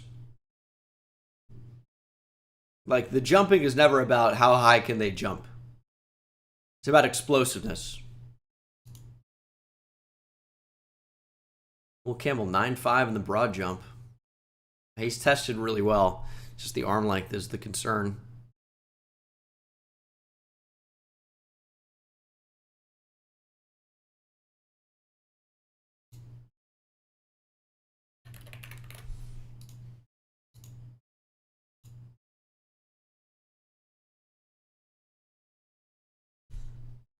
Couple years down there in Tuscaloosa. Charles Davis, you were down there on the turf. Seemed to be moving pretty well. Yeah, you go ahead and take the 40 time out, take away the split, right, the 10-yard split. Just turn on the tape and then watch these drills. You can understand exactly why he's rated as highly as he is. And whoever gets this young man, I think they'll be able to plug him in pretty quickly and turn him loose on defensive fronts in the NFL. What's going on, Wealth? On Daniel Jeremiah's top 50 list. Plug and play guy, as we like to say, huh? All right, Will Campbell. He is number 8 on DJ's top 50, 9.5 on the broad. Had a little shoe trouble today. Yeah, a little bit. Got a little overextended in a drill and slipped a couple of times, but all in all, you saw exactly why. He's a top-ranked tackle, although some teams do view him as a guard. Either way, you're getting a starter and an excellent player. Logan Brown, someone Daniel Jeremiah talked about, Chris. Really likes him. Get him into mid-rounds. Remember, they gave us Dominic Pooney last year out of Kansas. That worked pretty well for San Francisco. Josh Connerly Jr. Played his college ball up there in Eugene, Oregon. Still trying to erase what happened to him at the Senior Bowl, so we moved on? Yeah, moved on, and guess what? He'll race it so well, get his name called on Thursday night in Green Bay. Love it. Gray Zabel. He was one of the more interesting players. 9.3 broad for Gray Zabel, 36.5-inch vert. You know something? If I'm drafted, He fell down. that's exactly Jesus. what I'm doing. I'm starting him in the center for me as soon as I pick it. All right, time right now for Next Gen Stats powered by A. These verts get scary for the offensive lineman, man. Gray Zabel right at the top of the class. Charles Grant, really interesting guy out of William & Mary, right? As soon as you put a little heft on him, a little strength on him, you're going to have an NFL starter for sure. And we are going Best broad ever was 10-1. Colton Miller, Tristan Wirfs. Very intriguing. You can find more real-time Best vert ever was Garrett Greenfield last year, 38.5. So, Charles, you always say, well, no, I can't do this. Just type the name in. You get all the good stuff here. Listen, I'm a Luddite, but ran into Mike Band from Mike. I don't even know where he was drafted. And guess what? I've been working on this bad boy now, Chris. Bucks. I can operate this system and get smarter. In fact, I think you just was with the Giants, though, undrafted. Gray Zabel, third highest vert by an offensive lineman since 2000.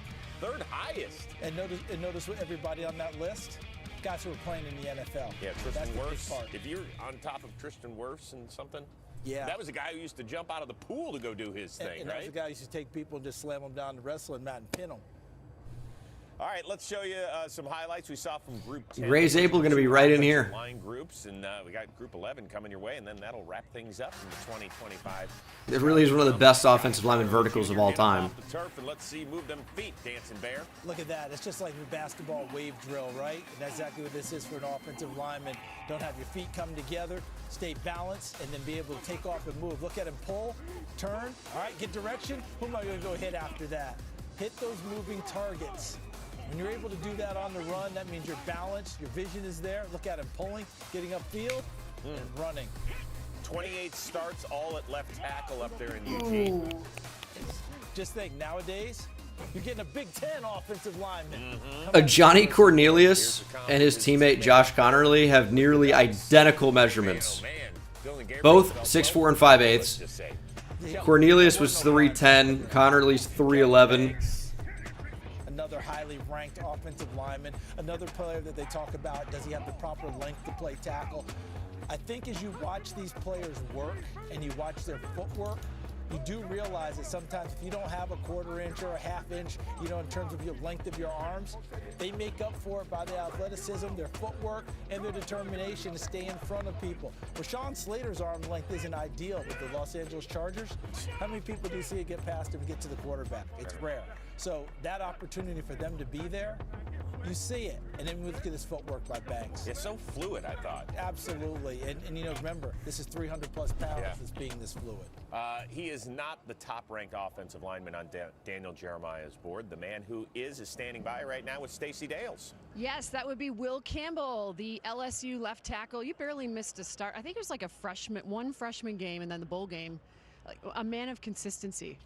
Yeah, no doubt. I was fortunate enough to stay pretty healthy while I was at LSU, so got to play all really the games that I was there for. So, Will, you were, I would say you were flying on the 40 today. Would that be accurate with the official 4.98? Yeah, I mean, I wanted better, but, you know, as long as I got a sub 5, that's really what I wanted to, you know, go out there and show, because, you know, a lot of people, you know, projected me to run like a 5.2.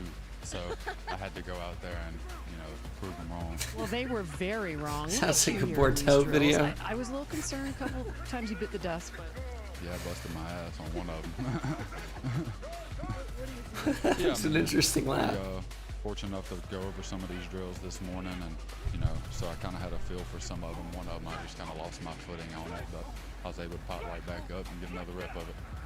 How stinking tired are you of answering questions about your arm length? I mean, I'm not asking one. No, yeah, I mean, it's just part of it. Obviously, you know, it's no secret I don't have the stereotypical, you know, offensive lineman arms, but I've never had them. And, you know, it was concerns when I was coming into college. I handled it fine, and obviously there's concerns now, and I'm going to handle it fine whenever team gives me the opportunity. Well, like you said, you That's block a good with your answer. feet anyway. I mean, what are you bringing at the next level out there on an island? Yeah, I mean, I'm bringing a difference maker, you know, not only on the field but off the field, the way that I can get guys to, you know, follow and, you know, believe in the vision that I believe in, and, you know, pull guys with me. And, you know, whenever I'm out on the field, you know, I'm going to demand excellence from everybody around me. And, you know, the sign of a great leader is making the guys around him better and pulling guys with him, and that's what I try to do. And you do lay poly pipe as a kid, so that's pretty cool too. Yeah, no doubt. Right. He grew up on a farm, Chris Rose. This guy knows a little thing about blue-collar work. Thanks, Will. Yeah, no problem. Thanks, Stace. Absolutely does. Lovely. That was actually a great interview with Will Campbell of the LSU Tigers. He could be the first tackle off the board. And there are obviously questions about his arm length and whether or not he can play tackle at the NFL level. But I think he kind of dispelled some of those with a very good interview there. And obviously a great on-field workout. We'll see where he ends up going on draft night. Probably one of the first offensive linemen off the board. Probably a top 15 pick at the absolute worst. But we'll see. Could go as high as number 4 to the Patriots. Maybe the Jags at 5 could be a good fit. I think the Bears at 10 obviously is a pretty decent landing spot as well. And we'll see if they're any good fit down the board. I think the Saints, if he could stay in Louisiana, could be a heck of a spot for him. We're going to get this second offensive line group going pretty soon. That's going to be fun.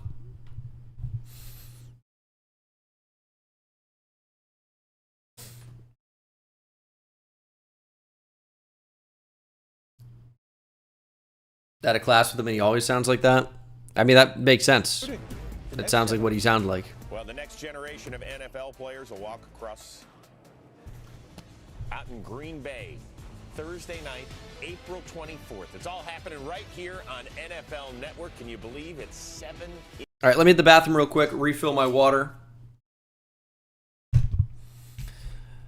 And then we should get ready for the second group of offensive linemen here in a minute. Want to see Armand Membo? We shall see.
Ugh. Point anymore. It's not fair, is it? No, it's really not fair. Let's just plug in the tape and watch him play. And if he doesn't stay at left tackle, I'm just going to say right now, it's not going to be because his arms are so-called too short. Fair enough, Charles Davis. Time to check in right now with Ian Rappaport. All right, Rap Sheet, what do you have? One of the players we are not going to see on the field behind us is Josh Simmons, the Ohio State offensive tackle, left tackle. And that settles that for all those asking, like he didn't tear his ACL or patella. He suffered a torn patella tendon this past season against Oregon. I believe that was game 6. So usually when you suffer a serious and significant injury like that, it puts your availability for the start of the 2025 season in doubt and really should alter his draft stock in a negative way. I'm just not sure that's the case. My understanding, No? after talking to several sources informed of his medical, his physical here, sounds like it went incredibly well. He reported that he is way ahead of schedule. I was told he is healing extremely nicely, and there's a very real chance, an expectation almost, that he is ready to start the 2025 season. Does also sound like his interviews went really well. So for Simmons, who no doubt saw his future flash before his eyes with that bad injury this past college season, He's a much more really good optimistic athlete. after the visits to Indy. All right, Ian, thank you very much. The kid could have pushed to be the top offensive lineman in this draft, right? Had he stayed healthy, in your opinion? Yeah, absolutely. He would have been one of the guys we were talking about in that mix with a Will Campbell, right, with a Kelvin Banks. In addition, though, on his own team, Donovan Jackson, who played guard, kicked out to fill his spot, even though playing guard is what his future is in the NFL. Talk about being a good teammate, talk about being unselfish, talk about doing whatever it takes, and it culminates in the national championship. We saw good work. And on top of everything, we'll look at Membo here and Josh Simmons. Josh Simmons has very good overall tackle size. The arms, I hate to keep bringing this up, slightly disappointing at 33 inches, but it's good enough given how athletic he is, I would say. To win a national championship, even though he was not down on the field at the conclusion of the season. Peter Schrager was with us up here on the desk the first few days. He's getting ready for his duties with Good Morning. Excited to see Armand Membo work out. He is wildly athletic. And a chance to be the first offensive lineman off the board, even though they didn't mention him. You were here last year at this time. Did you know then that Bo Nix was the guy? We didn't at that time. I would say that decision probably was finalized, or we felt real strong. It wasn't just we had a pro day on Friday, and then Saturday we had a private workout. And I think that Saturday after this private workout, we felt like that was our target. Yeah, at this point in time, we didn't. And he really didn't throw well. Is that right? Yeah. You remember? Meaning, well, here are a couple things I can recall. So, for years in our Sean Payton talking, by the way, of course, if you guys didn't know. Come right out of the box. That's a challenge for a college quarterback. I mean, they're slippery, they're not broken in, and then you get in here, the temperature maybe is a little cooler than you think. It's air conditioned, and so learning all of those things, getting adjusted to that. Don Yee's obviously an agent that I've worked with throughout my career, and he had this young quarterback, Tom Brady, and he asked me, "Can you call Tom and just tell him what to expect at the combine?" And this was like a favor. Yeah. And yeah, there was the prep that they have now is so different than just 20 years ago. And the understanding of what's to be expected, how to handle the interviews, how to handle the medical part of it, how to handle these drills. I've seen players that have bad ball skills that are outstanding through the gauntlet, and they've just worked on. There's Gray's able. Jalen Travis with a good jump. Membo 34. Medical information, that's most important. Also very good. The interview. All right, congrats. 9.7 for Membo in the broad jump. Down here on the field. It's nice to be down here and see some live action. Really good. Absolutely. Yeah, you could. The suites are fine, but back in the old Hoosier Dome, this is where like you went out the exit and it was inflated, so it's static. your was kind of static cling and everything. That was a good setup. That's it. All right, Sean Payton.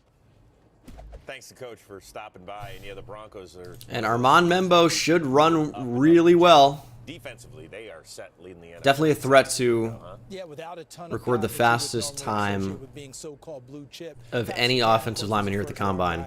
If you look at top performers all time in the broad jump for offensive linemen, 9.7's pretty good. You have to learn what's happening in the NFL coming from college, even the type of ball. It is one of the best broad jumps of all time among offensive linemen since like 2003 or whenever this is charted from. Over 60 career starts, right? In college.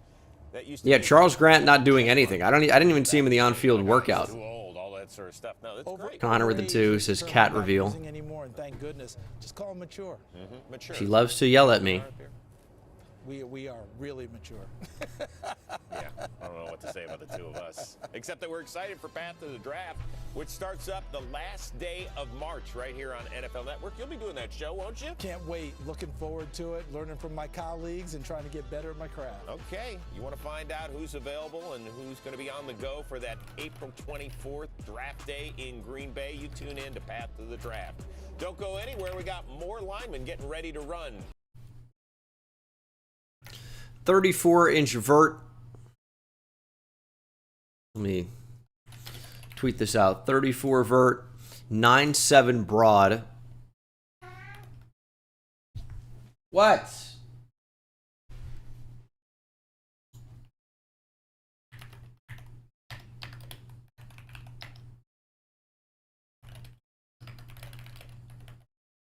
$33.5-inch. At I think he was what, 6'4"? Yeah, just over 6'4".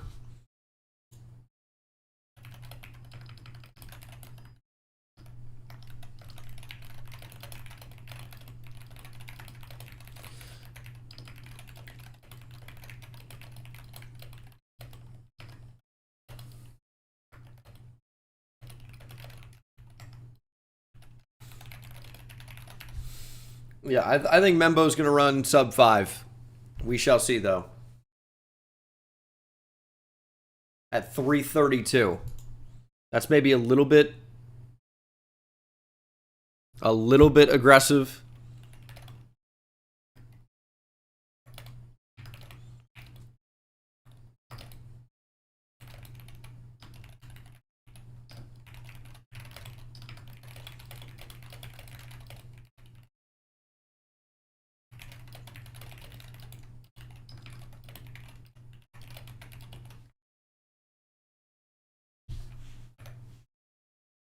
But he is a really, really good athlete.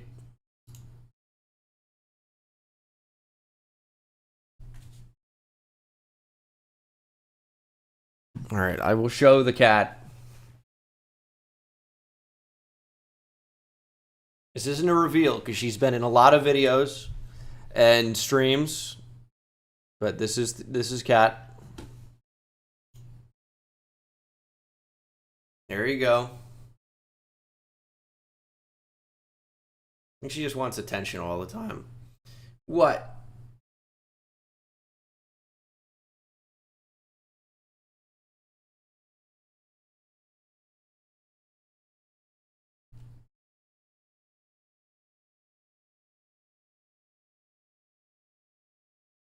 That's the cat. So if you've watched really any of the Dynasty streams all the way through, you've heard the cat many, many, many, many, many times. At 8 a.m. Eastern, She loves to be involved in the videos. Festivity known as the NFL Scouting Combine. That will probably be Peter Schrager's size of coffee cup. I mean, dude drinks about 6 or 7 when we're with him. Hey, he's been working double duty. Yeah, a lot of loose hair on his his face. What are you doing? Miss you. Shout out, Trags. Okay, we're looking for that third quarterback in this draft, right? Yeah. Shador, Cam, and then question mark. Is it Jackson Dart out of Ole Miss? Had a chance to hang out with our Kimmy Checks down there on the field. We just got to see Jackson Dart on the football field. Now we have him here live on our set in Indy for the Combine. You said today was your favorite part because you finally got to play some football. Oh, absolutely. I think that, for all of us, this is our favorite part, being able to go through those meetings. The days can get long, with all the medical testing and whatnot. So just being out here on the field was a complete joy, and we had a lot of fun out there. As you walked over to my set, I saw a little wave over in the crowd. Your mom's here. That's right. And your dad. It's your mom's birthday. It's my mom's birthday. Do you think it's extra special to get to show off your skill on her big day? Oh, absolutely. I remember growing up every morning on her birthday, and in the afternoon we would watch the Combine on TV. So this is a special moment for all of us, and felt like I had a little bit of some pressure out there. Had to perform for Mom on her birthday. Do you think she's proud? I think she is. Of course she is. I see a big smile as she watches on. You've said that Coach Kiffin is really one of your best friends. Could you speak more about your relationship and the impact he's had on you? Because Lane Kiffin thinks he's 20. Yeah, Coach Kiffin's had a huge impact on my career. Just starting at Ole Miss. I think you don't really know what to expect as a quarterback in your head coach's relationship, but every year it just got stronger, and just the bond that we made. He still can't beat me in a game of pickleball. He knows that. Ooh, shots fired. Yeah, but he was great, and really appreciate him and all the time that we had. Now I'm thinking ahead to the draft. I see some drip, slight little drip around the necklace here. You guys do the Walk of Champions back at Ole Miss. You said your mom helped get you into fashion, but you had all your outfits for the season already planned. Yeah. What can we expect for drafts? Undraftable. Put it on. Oh. I'm gonna put it on. Any hints of what you've got cooking? No, absolutely not. No? Nothing. Not even I can't like give away anything. Not even like a mini hint of like, oh, maybe Jackson Dart, Ole Miss quarterback on the mic. I don't even know yet. Okay, we got some time. So that's kind of fair. We got some time. Yeah. When you think about this draft and this combine process, what is the one thing that you've wanted teams to take away from you, the quarterback? Yeah, I just really want to get them to get to know me as a person. The intangibles that I have as a player, as a leader, just my knowledge of the game. I feel like, the past 4 years, my product was on full display each year. My progression stayed true to it. But I just really wanted to show them my knowledge of the game and really how I can lead a team and change the culture for an organization. Jackson, last question for you. When your name gets called at the draft, what are you going to feel? I don't even know yet. It's just going to be a surreal feeling. What a question. I'm sure there's going to be a lot of emotions, but I think just right now I'm just trying to stay true to this process, take it day by day. And I know everything will pave out the way that it should, but it's exciting for sure. This has been a dream of mine forever. Congrats on everything. Go hug and say hi to your mom on her birthday. Celebrate this incredible moment. Best of luck as well ahead of your pro day later this month. Jackson Dart, everyone. Kimmy Checks, thank you very much. Always a pleasure getting to know these kids, the future stars of the NFL. Job with it, doesn't she? Outstanding. It's awesome. They have a great time, you can tell, with these kids. He said something interesting, that I want teams to get to know me. Yeah. We don't get to hear what goes on in those meetings. What do you think they're finding out about Jackson Dart this week? They're finding out that this is a genuine young man, all right? Remember, he's from Utah, went to USC first before going to Mississippi, right? Going to Ole Miss. Because he's saying, I want these teams to get to know me, that's how he ingratiated himself with his teammates first.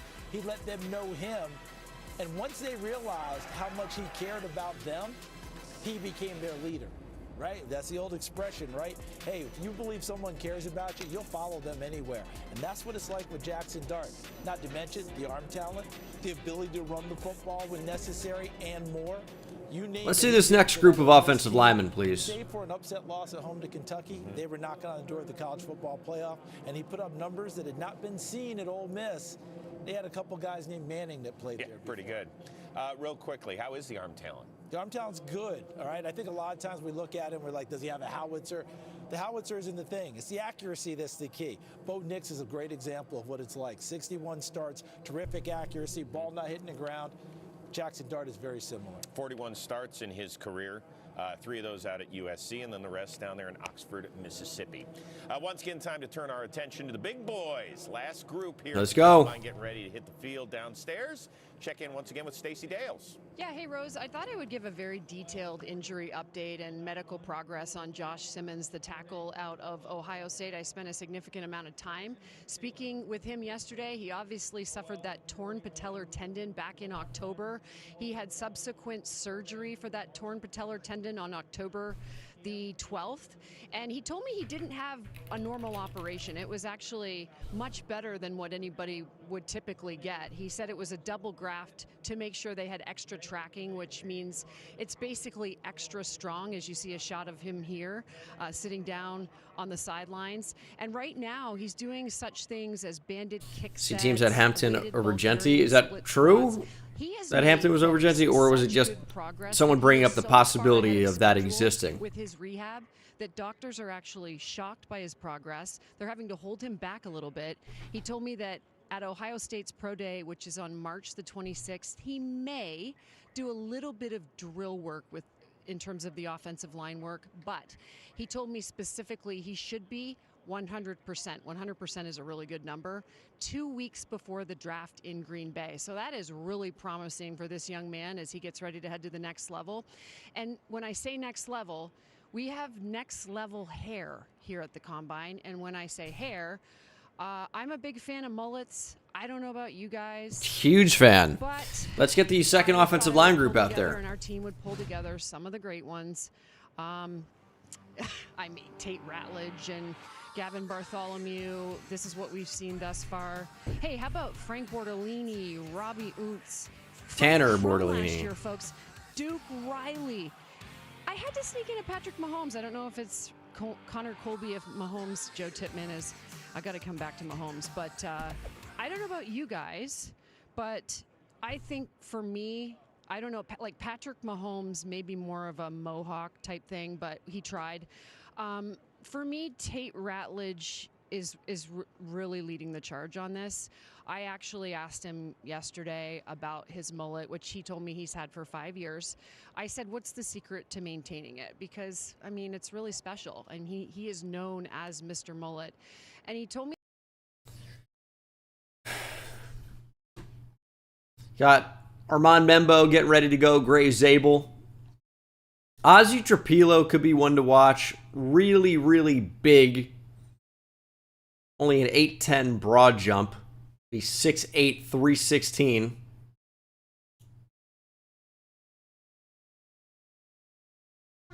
Wyatt Mila may be one to watch as well.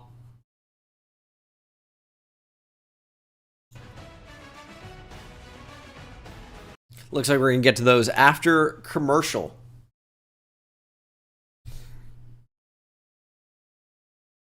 And then we're going to get to see some of these guys go. Membo, Gray Zabel, definitely going to be one to watch. I'll tell you, Jalen Travis coming out, posting a 35-inch vert and a 9.4 broad. Very good. At 340. See what his agility testing ends up being, but this is a ridiculous start.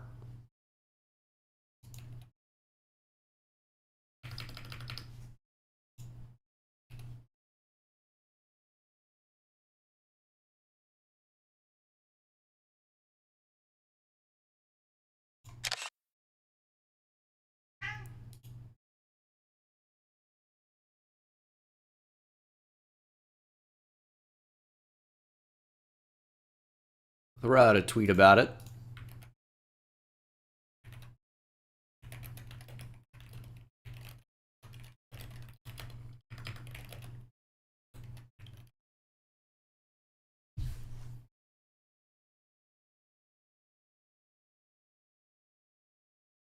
Zabel's going to be a guard or a center. He's got a 0% chance to stay at tackle. 0% chance.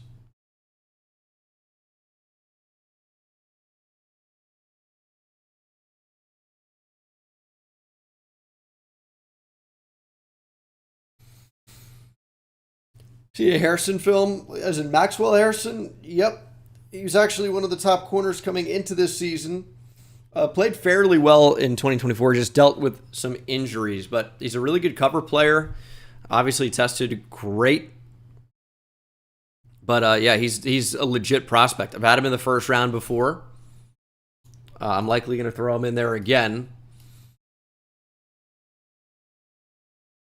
Could absolutely be a first round pick.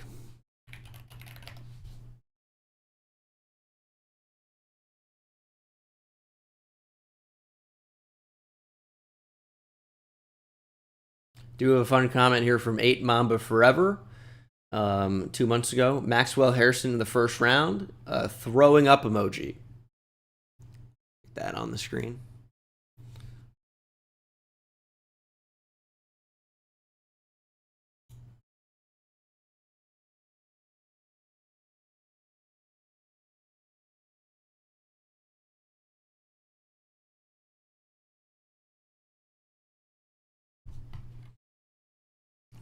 Doesn't mean anything because he ran fast, but it's an interesting comment.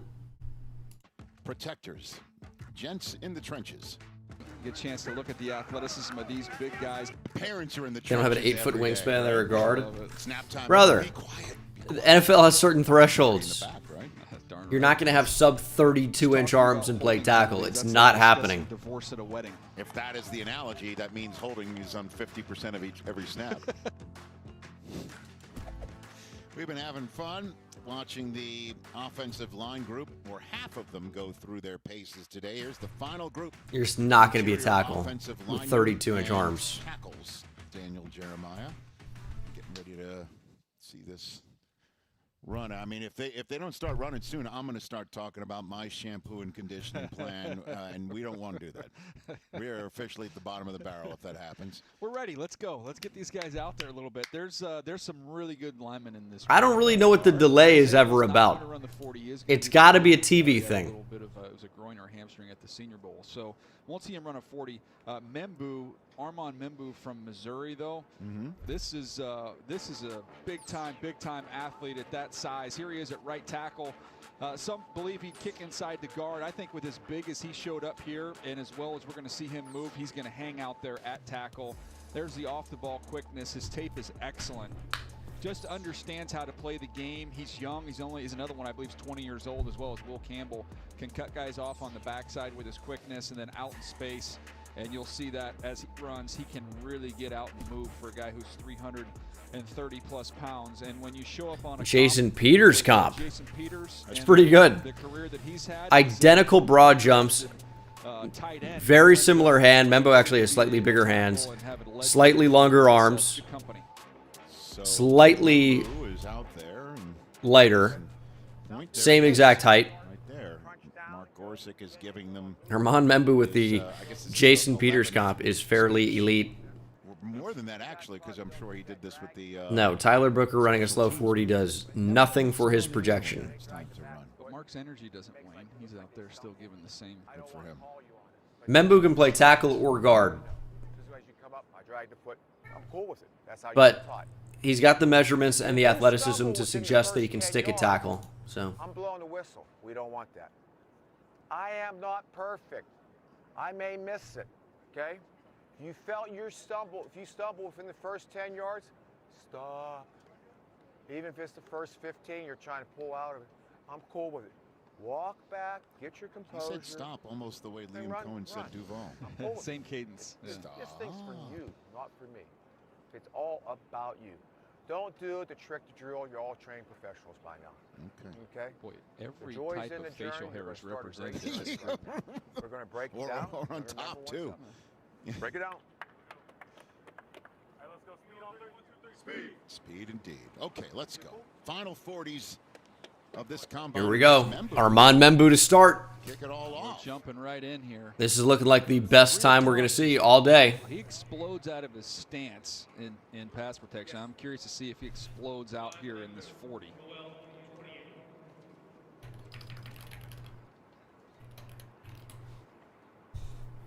He's in the mix to be the first offensive lineman off the board. I've been saying. Very much in that competition. Where would that happen? Well, I mean, everybody's looking. I don't think it'll be Chicago at 10. The Patriots are. That's an offensive line team, but I think the Chicago Bears could be a spot. It's 10. Yeah, he got out. That is athletic. Look at him go. Screaming. 4.91. You let out a primal scream when you do freaky stuff. That's what he did right there. That was fantastic. Whew. And the fans here letting him hear it.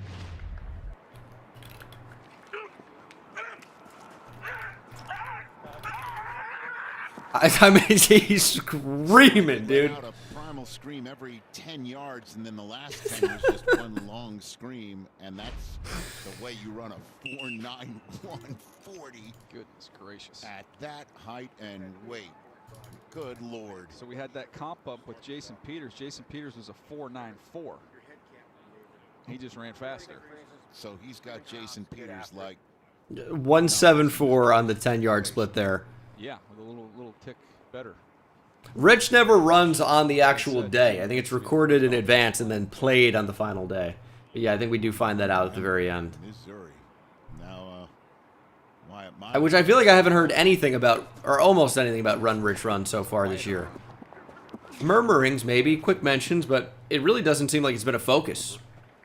Mike McDaniel. There he is again.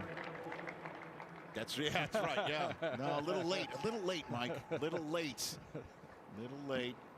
Better late than never. Always fun when Mike's involved. It's Ratledge, Georgia offensive lineman, right guard for him. Tate Ratledge moving well. Tate Ratledge. It's a with the 1-7-2-10. Great time. 1-7-2 split 4-9-7 for a guy who goes to his barber and says, "Give me the full Gundy." He's a man.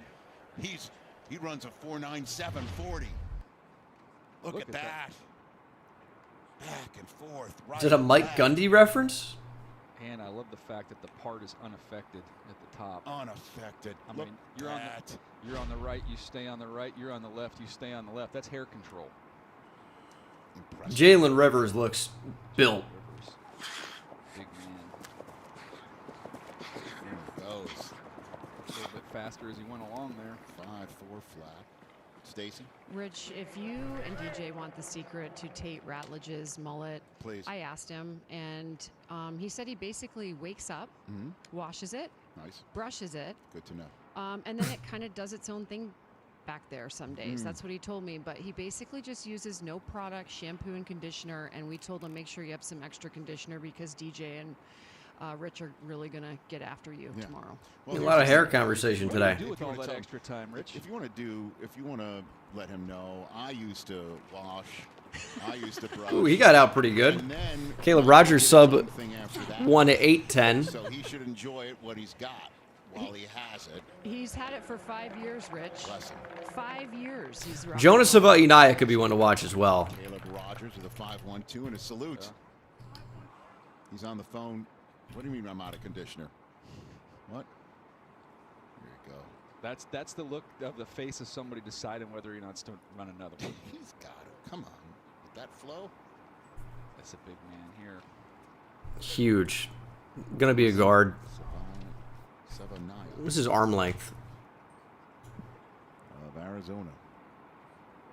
He is a big physical mauler at right tackle. A lot of people think He got out really well. 1-7-2-10. 4.97. Identical to Tate Ratledge. Charles? Good 40. Those 34-inch arms. He could stick a tackle, dude. Japan Bowl with his late father, Steve. But the question I have, DJ, is Cam Williams at the, coming up. He's not going to run, but not a ton of starts. Is this kind of like who's the young man who came out of Georgia with Cincinnati now, playing the right tackle position? Not a ton of Marius Mims. Potential. Yeah, I don't think he has quite that rare size that we had coming out of Georgia. Gosh, and the name is not in my brain right now. It's Marius Mims. But he was Torricelli Simpkins the third with a 5-6 flat. You're going to be running side by side. That's my pace car, and I'll still need a start. By the way, that's why we haven't heard a thing from the truck right there, because they're all yelling at each other to get that for later. Yeah, it was Mims, Marius Mims, their CD, who the name that was eluding us. I think Mims. We talked about him being somebody who could compete in the WWE last year with that body type. Gents, we have someone from Sac State up here now, Jackson Slater. The Hornets, right? He's moving a little bit. Nice split. He slowed down near the end, but 5:02. Slater. He's a left guard there. Flashes some power. Ozzie Trapillo coming up. Slater, going back to him real quick, just lunging was an issue for him. Got a little too over aggressive. I like Trapillo. CD, we were going 6'8" with, and an eighth. Havenstein, right, for a Trapillo comp? Absolutely. It's almost a perfect comp. Both of them understanding where their quote-unquote weaknesses are and just not letting you get there. He's moving a little bit at his size. Over fashion with him. It doesn't always look pretty, but he gets the job done. His head was pushed really far forward. Simulcam. I want a simulcam of only guys with mullets who are running. Why is that such a... I guess they're trying to make casuals interested in the offensive lineman with the mullet talk.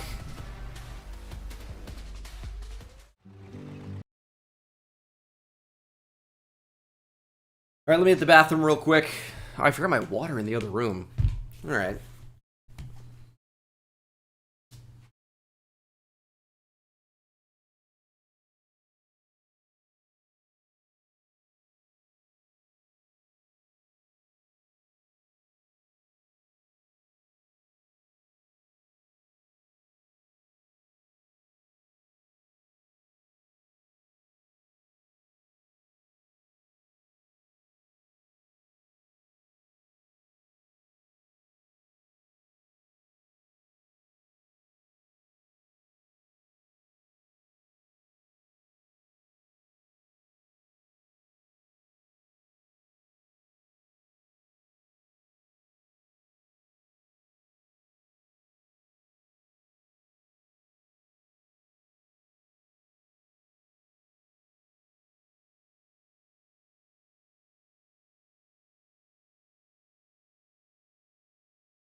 But I saw that even though the way I was acting, they didn't push me away.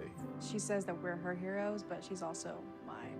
I've had 3 other mother figures in my life, but only one of them has taught me how a mother loves. I forgot the water again. How did I do this?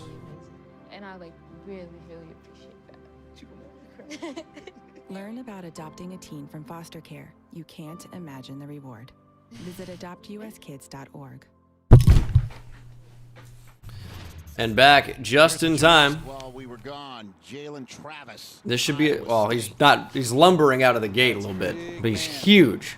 Almost 6'8", 339 pounds, and that's a fantastic time. Xavier Truss.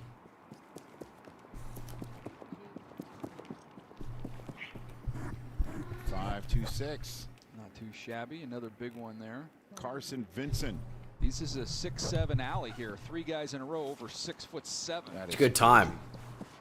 He's running pretty good. Nice. Okay, a 1-8 split right there for an Alabama A&M Bulldog. Jackson State coming now. Clay Webb. What county is Jackson State in? Jacksonville State. It's Alabama. I don't know what county. John Williams of Cincinnati.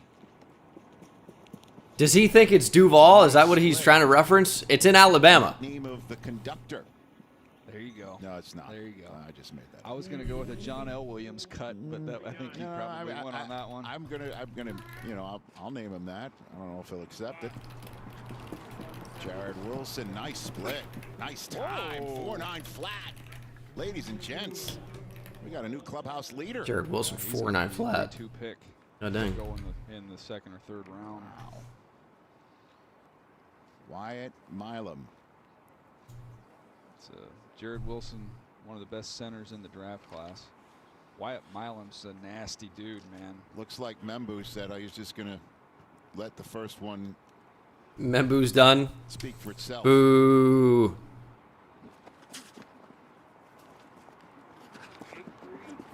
.528 is now 528. Is it Costanza that said leave on a high note? That's right. Flew all the way out to Ohio.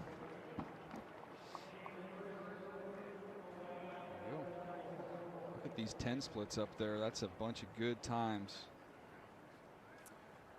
Looks like Ratledge has listened to his agent, if that's who was on the phone. Yeah, it was Duke Manningweather, who's trained a lot of these offensive linemen. He was on the phone with him, and they came to a collective decision there. That was good enough. Let's go have a good field workout. Okay. Jalen Rivers. I don't know that Zabel ran. I didn't notice it if he did, which would have been weird. He might just not be running a 40. So, fans gave it a nice round of applause. Stacy. Rich, Jared Wilson, the center from Georgia, just ran that unofficial 4.90. Because we would have seen him after He was Wilson, which he didn't. Player actually when he was a youngster. So he's just not doing anything. Grew soccer and got a little big, but he said he always knew that his feet were quicker than other guys, so that he could keep up with smaller guys. Really good though at the center position to have that soccer background. Caleb Rogers. Body control. I wonder what position do you play at soccer that you grow out of it and become an offensive lineman who runs a 4.9 flat? Why, if you're that size as a little kid, you can cover up a lot of that goal. Maybe so, right? Seeing improved times here. These are good times. This group's running really well. I would very easily run a sub 6 40. There he is. My best 40 times a 4.7 flat, which I know is not NFL standard, but sub 6, there's literally not even a question. He's going to be ready to go, too. There's some of these guys that come in clear packaging, no assembly required. There's the GM of the Bills, Brandon Bean. Here's Jonah Savanaya. Savanaya, is how that's pronounced? Tetaroa in Arizona. A 5.2 40 would still be good. Yeah, anything you're throwing right now, I'm not picking up. No, I'm just a lot of just a polysyllabic run here. 4.95. 4.95. Yeah, again, that's why he's an intriguing player. I had him in my standout video, I'm pretty sure. I think he's going to end up having a future inside at guard, and that movement and power is going to play really well. He washes guys down the line of scrimmage with that power. All right, let's get an improved 5.6 time here. I'm with you, Torricelli. I'm with you. You don't want me with you.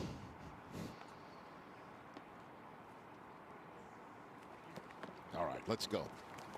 Go. Run, Torricelli, run. Yes. Much better time. That's a huge improvement. Big time. 5.6 to 5.46. Good for him, not for you. Oh, thank you, man. I'm nobody wants to run with me. Nobody. What was the closest you got to? Like, who was it? Oh, was it Orlando Brown? Mount Cody. Oh, Terrence Cody. Yeah. Mount Cody. BJ Raji was the first. Raji Island when he was here a long time ago. Oh, yeah.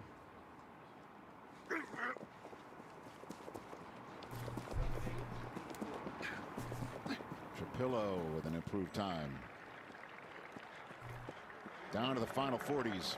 Isn't Trapillo, is that where the bad guys were from in the Taken movies when he gets them to say the lines?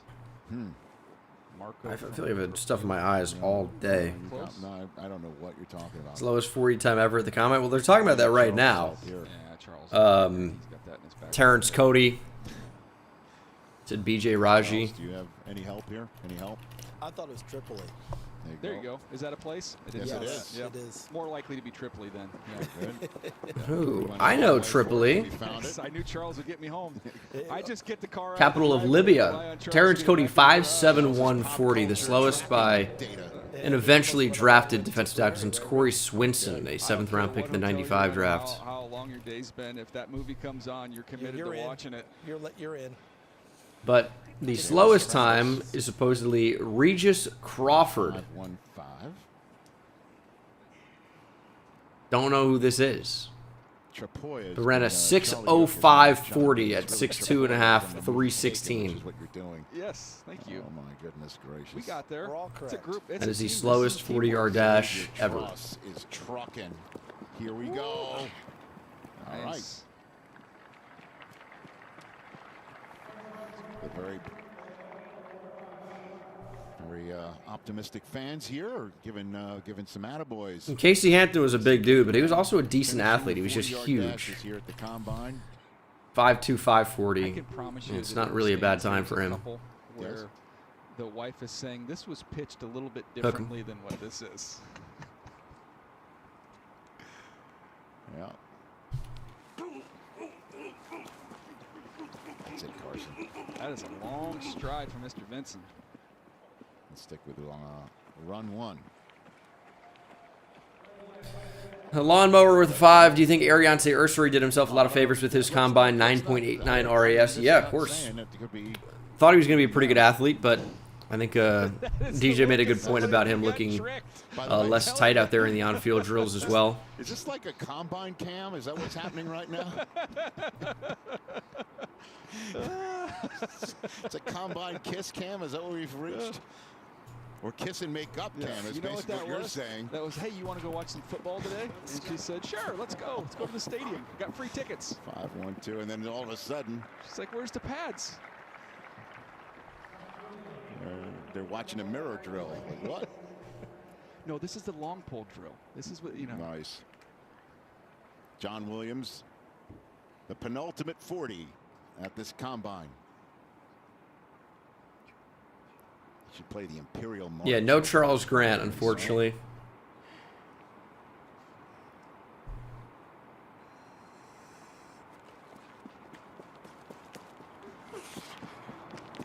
That hair's flowing if we're going to talk about hair. God dang. Drafted by the Patriots, he can bring some pop to Boston. You know what I'm saying? There you go. I am really running out of steam here. He's going to stick with the second score. He shall. Good use of score. Jared Wilson. Can we finish with a sub 4.940? We got a chance. If you look at the top performers all time in the 40, very few. You see Jared Wilson here, already one of the best 40 times in the history of offensive linemen at the combine since 2003.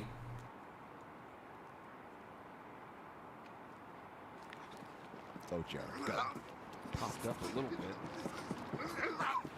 4.84. What a finish. That would be the 5th fastest 40. 4 is cooking. Oh, I thought he was about to do a cartwheel. That would, I saw that. I thought that we were about to see that. Look at it. He's got some Georgia teammates celebrating with him, too. That's right. It'll be the 5th fastest time by an O-line at the Combine since 2003. We've got time on our hands. We're waiting for the on-field drills. Right ahead of Tristan Wirfs. Bruce Campbell was an athletic freak. Fantastic.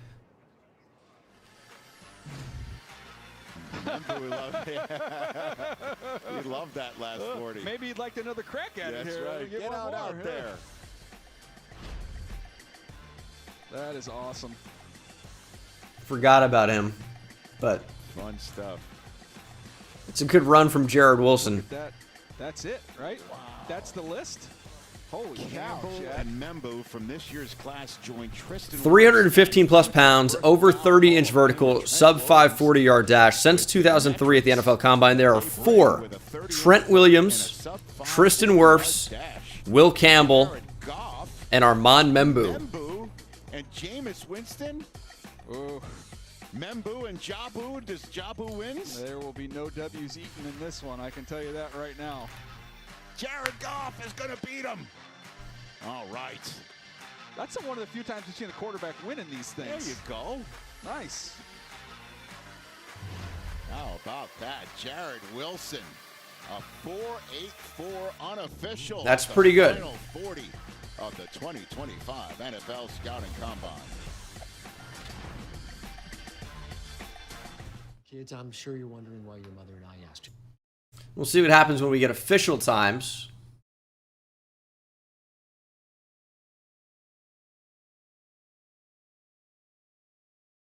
What was his 10? 172? It would still be quite good.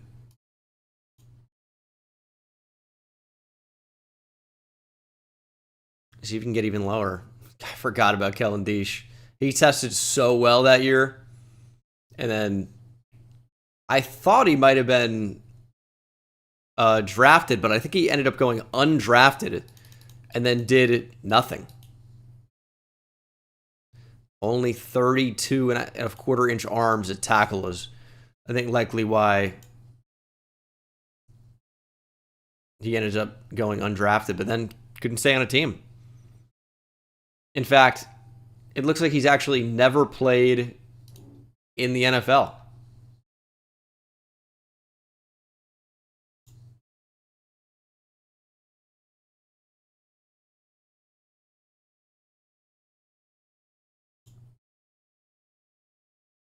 Career earnings, $600K though. It's not bad for a 24-year-old.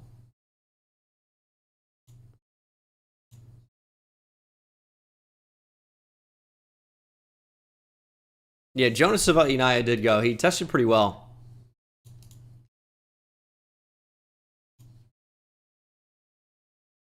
$4.9540. And these are unofficial at the top here. We'll get computer times in a little bit. But I think that's going to do it for this stream. Going to start working on some videos, watch the rest of the offensive linemen.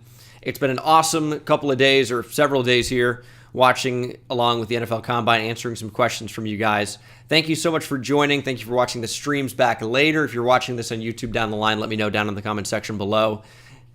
And hopefully you guys are excited for more draft content and some videos surrounding not only the Combine, but, of course, the NFL Draft. There will be a mock draft tomorrow on Monday, Mock Draft Monday. Yes, I will be live for the NFL Draft when that ultimately happens. So, yes. Thanks so much for tuning in, guys. Also, if you're a Twitch viewer, I guess get ready for MLB The Show here coming up. That game comes out in about 2 weeks, and I'll be streaming that quite a bit, which unfortunately is going to take away a lot of time for draft evaluation, but it's always a really busy couple of months. So, also linking my second channel on YouTube and Twitch, youtube.com/BengalPlays. Check that out. we'll be uploading on that again here in the next couple of weeks. So I think you guys will enjoy the content if you enjoy my main. And I will see you in the next one.